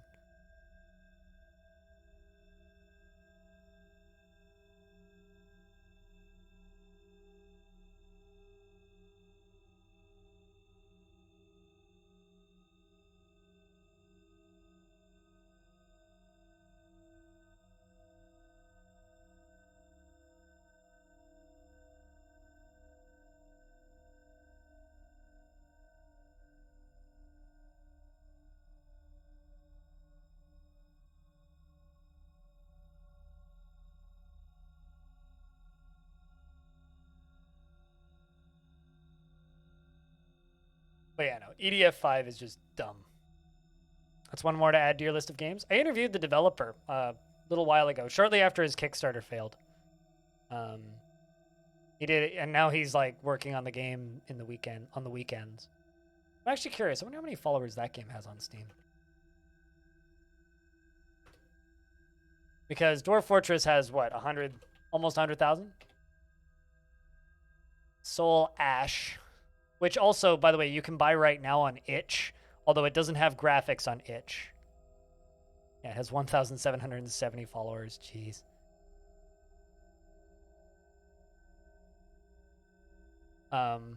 But Soul Ash is available on itch, and it is mostly the same game that will be up on Steam.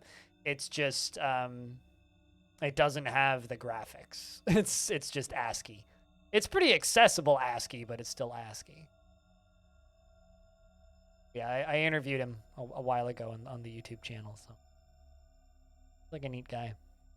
Seasons are rolling over. Assuming it's fall now.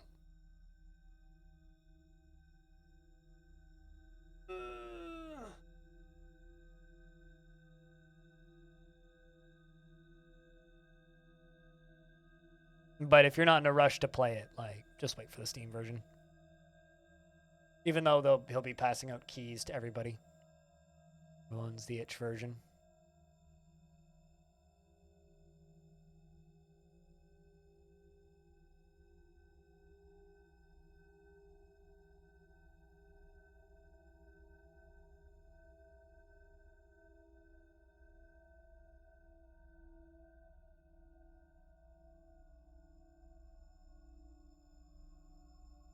EDF is a silly, fun game, the best kind. Yeah, I agree. 'Tis indeed a silly, fun game.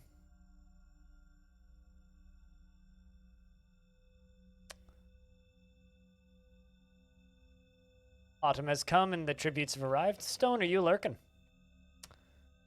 We've got tributes. Seems pretty much the same as last year so far. Hopefully with less people coughing. Hope you're doing well, Anander. Hopefully New Year's was smooth for you.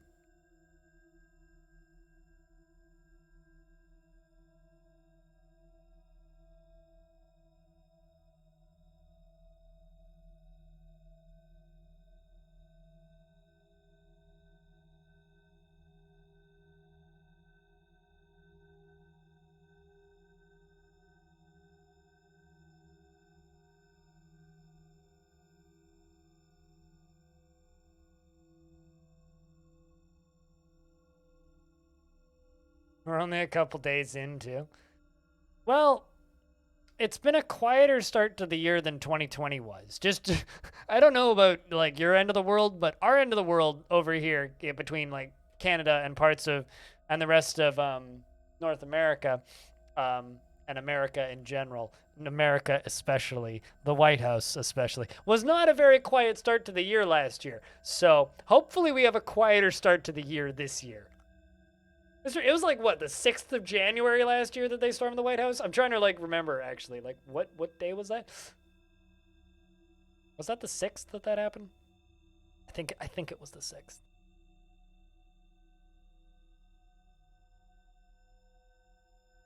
It was noisy. It was definitely noisy, yeah. Let me know when you're ready for me to scroll.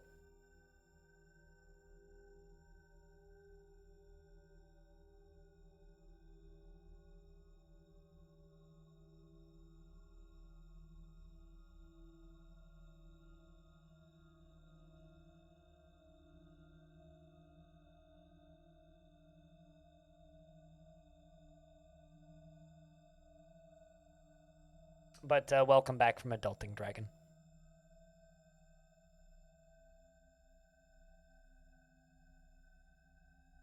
So as long as we can have a quieter year than last year, I'll be happy. What do I do with all the tribute items? Give them back to the humans or the dwarves or whoever trades next. Usually the humans. Get rid of them as quickly as I get them. I didn't unfortunately, once you start telling people to bring you tributes, you can't tell them to stop bringing you tributes. The only way to tell them to stop bringing you tributes is to attack them. Like I said, I really wish Dwarf Fortress had better diplomacy options. And that's one of the reasons.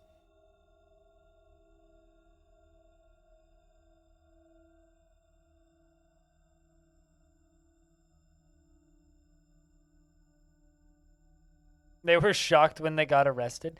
Yeah, that I think is like maybe a sign that the U.S. education system isn't very good. When people do very illegal things and then get shocked when they're told that they're illegal. It's like whenever there's a riot and then people break into shops and like steal stuff and then are like, "Why are you arresting me? I'm just taking free stuff." It's like, well, it's still robbery, dude. Still breaking and entering. Like, that hasn't changed.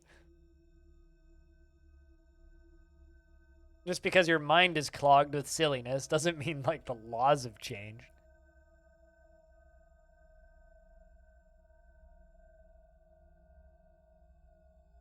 Yep. Exactly, Anander. Got some bubble hash for the first time today, and it has been very chill time hanging out. Oh, I believe that. Trying the minecarts, best of luck.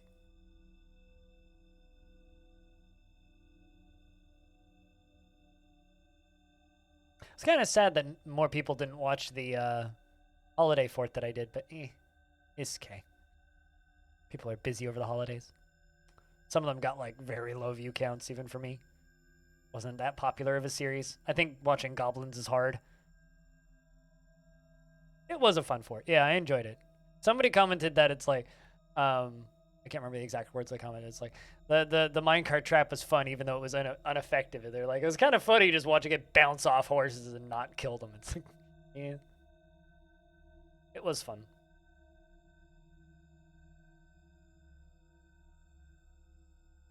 Needs further experimentation, but you learned a thing about horses in that fort, or is that like a side comment about that fort?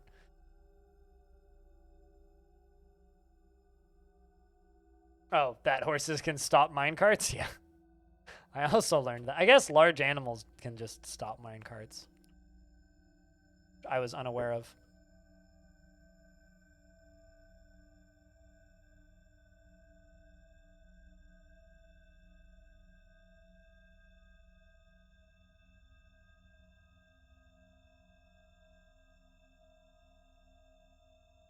Want to stop a minecart, put a horse in front of it? Yep. Yep. It is true.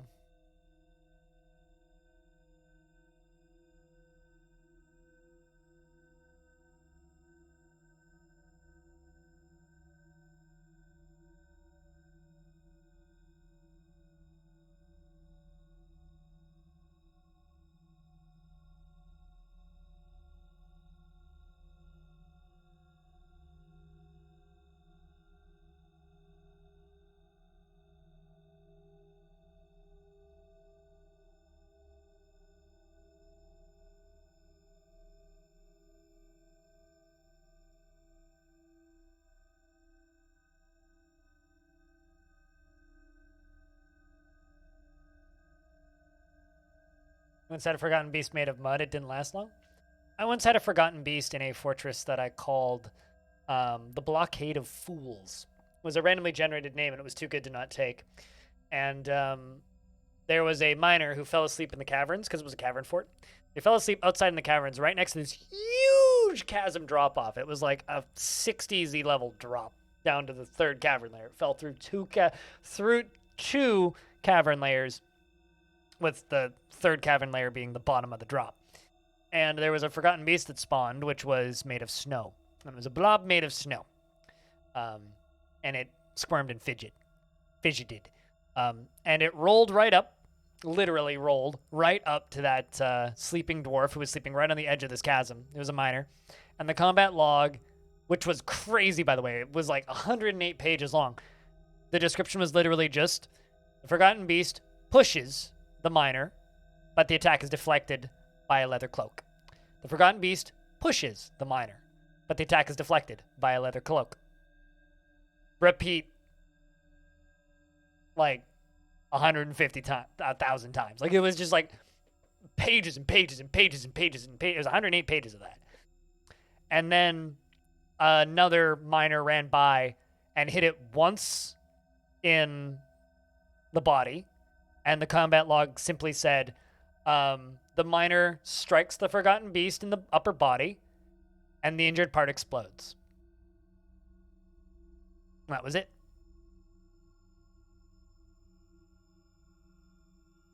No, just really weak Forgotten Beast. It was like a giant snowball, giant angry snowball, just like rolled up over the hill and tried to push him. Tried to push him on the edge. Tried to push him, and then bop, just done. Like, just bop, got him. It was like a giant fly. Although a giant fly would have been more effective, probably.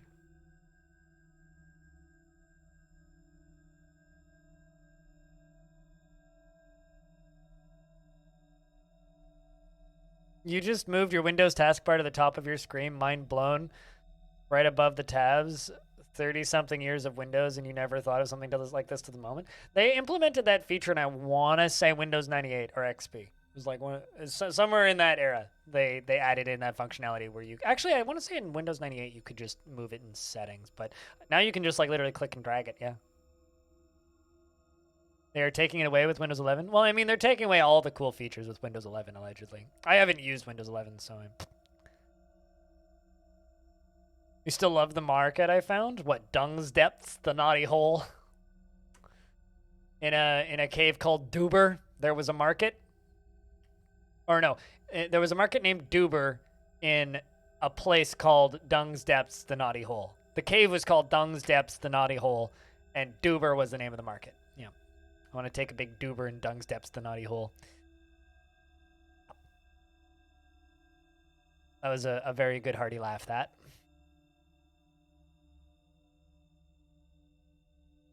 I feel like I probably would have made that into a YouTube short. If those existed back then.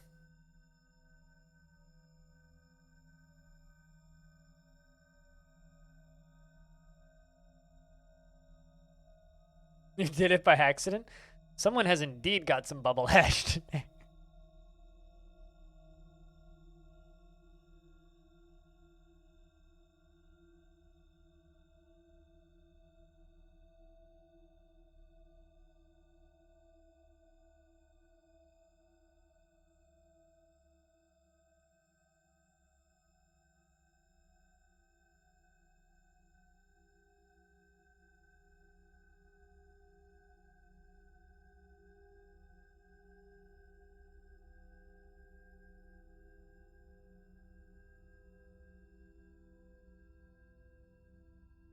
Areas are never this big. This fortress is also hundreds of years old. I mean, I haven't actually done a full overview today, so I might as well. Like, when I say hundreds of years old, I'm not exaggerating. It goes all the way up to here. That's where I keep the bees. The upper tavern layers. The lava tube. The aqueduct. The chasm. The main layer. The storage layer. The coffins and memorials layer. The maze that I made because I was bored that week. Power layer. The coin vaults. The obsidian printer that is still a work in progress. Metals storage layer. Fire furnace. Lava. Amazing. Yeah. Lava storage. A bunch of random tunnels to dump lava into the caverns to clean them. The first cavern layer that's mostly obsidian because I've flooded it with lava many times. The lava tube that keeps going. The second cavern layer. Haven't even found the third cavern layer yet. And it goes all the way down to here. It's low population, so it's 51 currently. But only 29 of them are citizens. Yeah, only 29 of them are. The rest of them are just merchants, which are not permanent citizens because we haven't had a migrant since year 120 something, and we're in year 357. So we started on year 5 at the very beginning.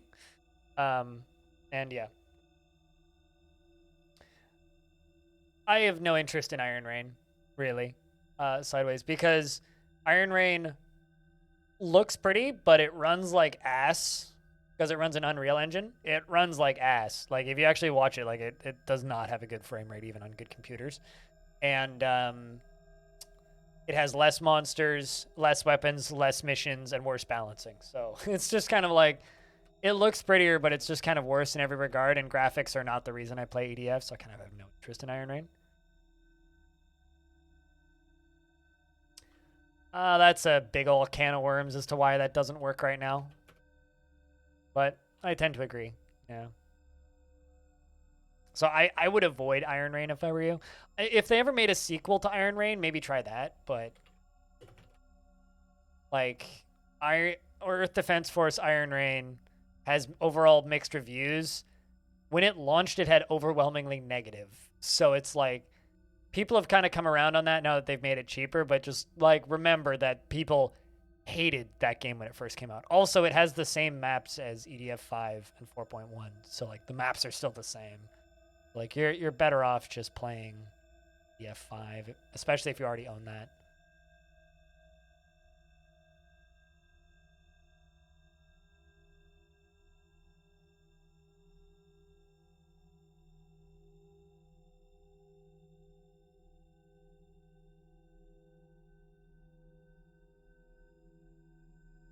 So chat room, your keyboard is broke, you think? That's not good. I hope that you get your keyboard fixed.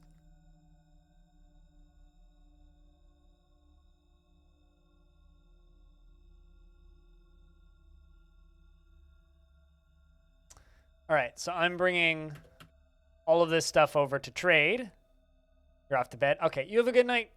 2 seconds here. Hopefully you get your keyboard fixed. We're going to finish this trading, and then I'm going to be swapping over to Ultima Ratio Regum and trying out that version.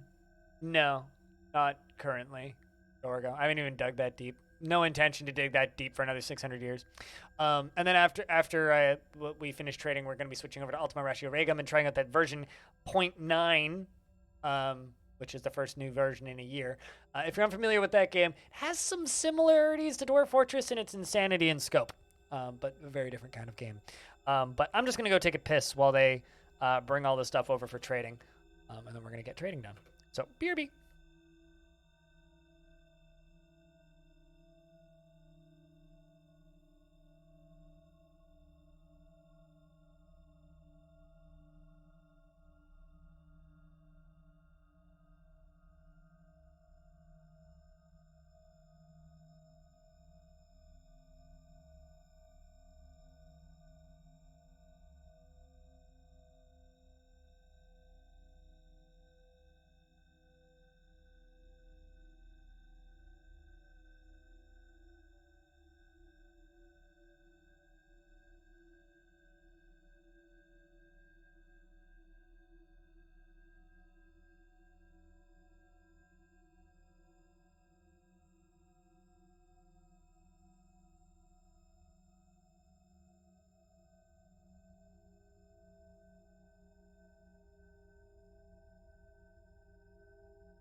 No, this is a kind of a non-violence fort. We're just trying to keep it alive for 1,000 years. So doing things that would intentionally cause large amounts of combat would be very counterproductive to what we're trying to actually complete with this fortress. We'll do that stuff like in the last year, maybe, but till then, there's zero reason to do that.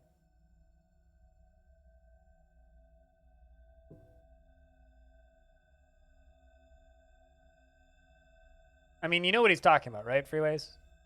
Or not free. Why do I always call you freeways? Sideways. There's too many ways in this fort. In this chat. There's freeways, there's sideways, there's other ways, who doesn't really speak much and lurks a lot. It's like, there's too many ways. Many ways. Send help.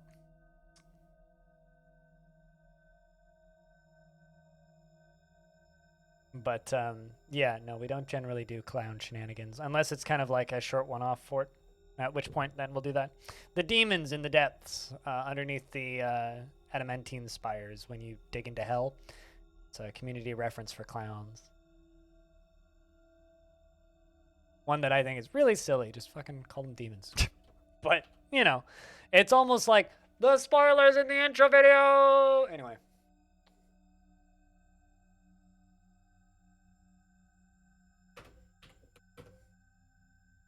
Because it's like opening a clown car.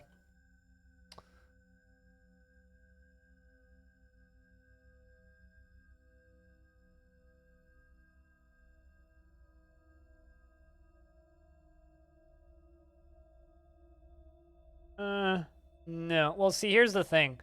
I don't believe that losing a fortress that you spent 30 hours building to an arbitrary enemy that you have no chance of winning against is a fun experience for new players, so I have zero interest in keeping that secret. So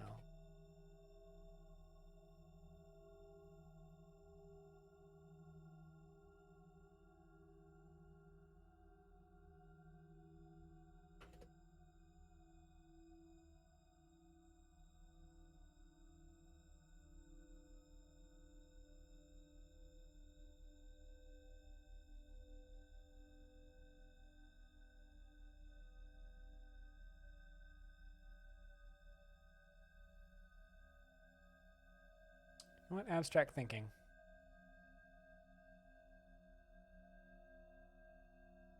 Okay. So instead you just come in here and ask me if I'm destroying my own fortress? And see why you're on break?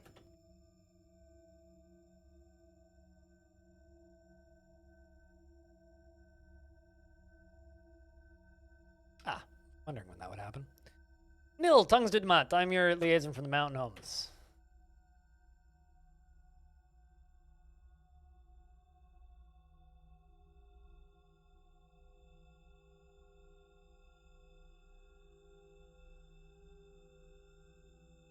Or start a new fort. Fair enough. A fortress that started in 2020. Yep, that has now hit 2022. And Nil says, I look forward to our meeting next year. Fortunes rise and fall together. But no, we do short-term forts where we do stuff like that, where I'll combat with the circus and the demons in the depths. But this fort is very much a pacifist fort. We trade with everybody. We're not at war with anybody officially. And we just chill and exist and watch as dwarves like Kickroast, who just become lovers with every dwarf in the fort, exist and watch the little stories unfold and enjoy that portion of it instead of worrying about the less interesting violence options in DF. Wars are a little bit... They're interesting to a point, but they're not interesting for 1,000 years, so... Eventually, we will go about doing that stuff, but that's not going to happen for a long time. Need some excitement in my life. Why me? What's funny is, like, Lumpy says they need some excitement in their life, but every time I give them excitement, they get really stressed. It's like, make up your goddamn mind, you little shit. All right, excellent.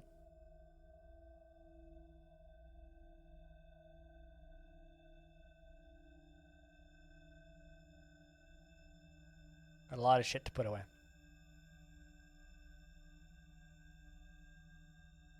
Every now and again, books get dedicated to you, or artifacts get dedicated to you, Anander. And my thoughts on Anandar and Anander, True Life's Possibilities, and other books get read out. Also, one of your books showed up in... Actually, I shouldn't be wrong.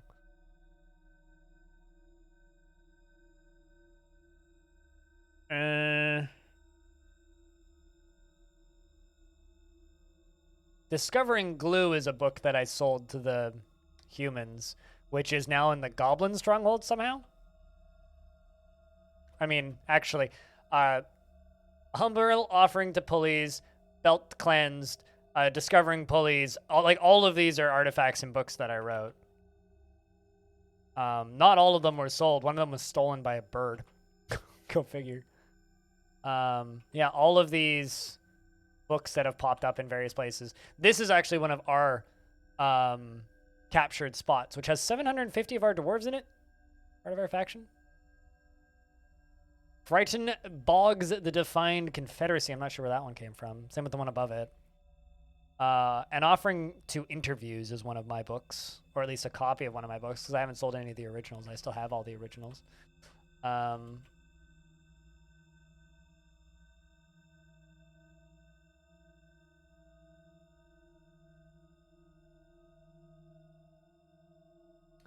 Ageless Boredom. I don't believe I recognize that one. It's like some of these I made, but a lot of them I didn't.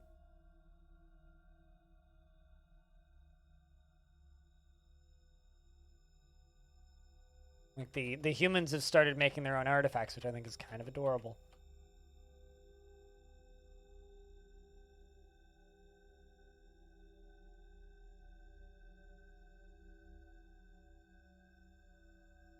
It is neat that they've started making their own artifacts.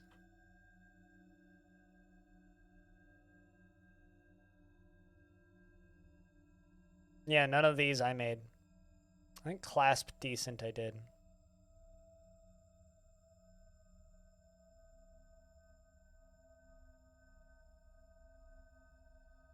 A very human story. I want to do exciting things. Wow, too stressful for me. Yeah, pretty much.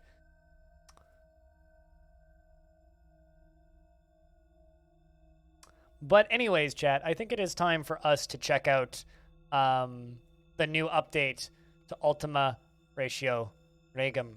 But we played about 6 hours, just under 6 hours of this today. But we are going to save and pick this back up on Tuesday, I think, and dive into some Ultima Ratio Regum. So if you're here specifically for dwarfy things, is there anybody else streaming dwarf stuff right now? Let's see.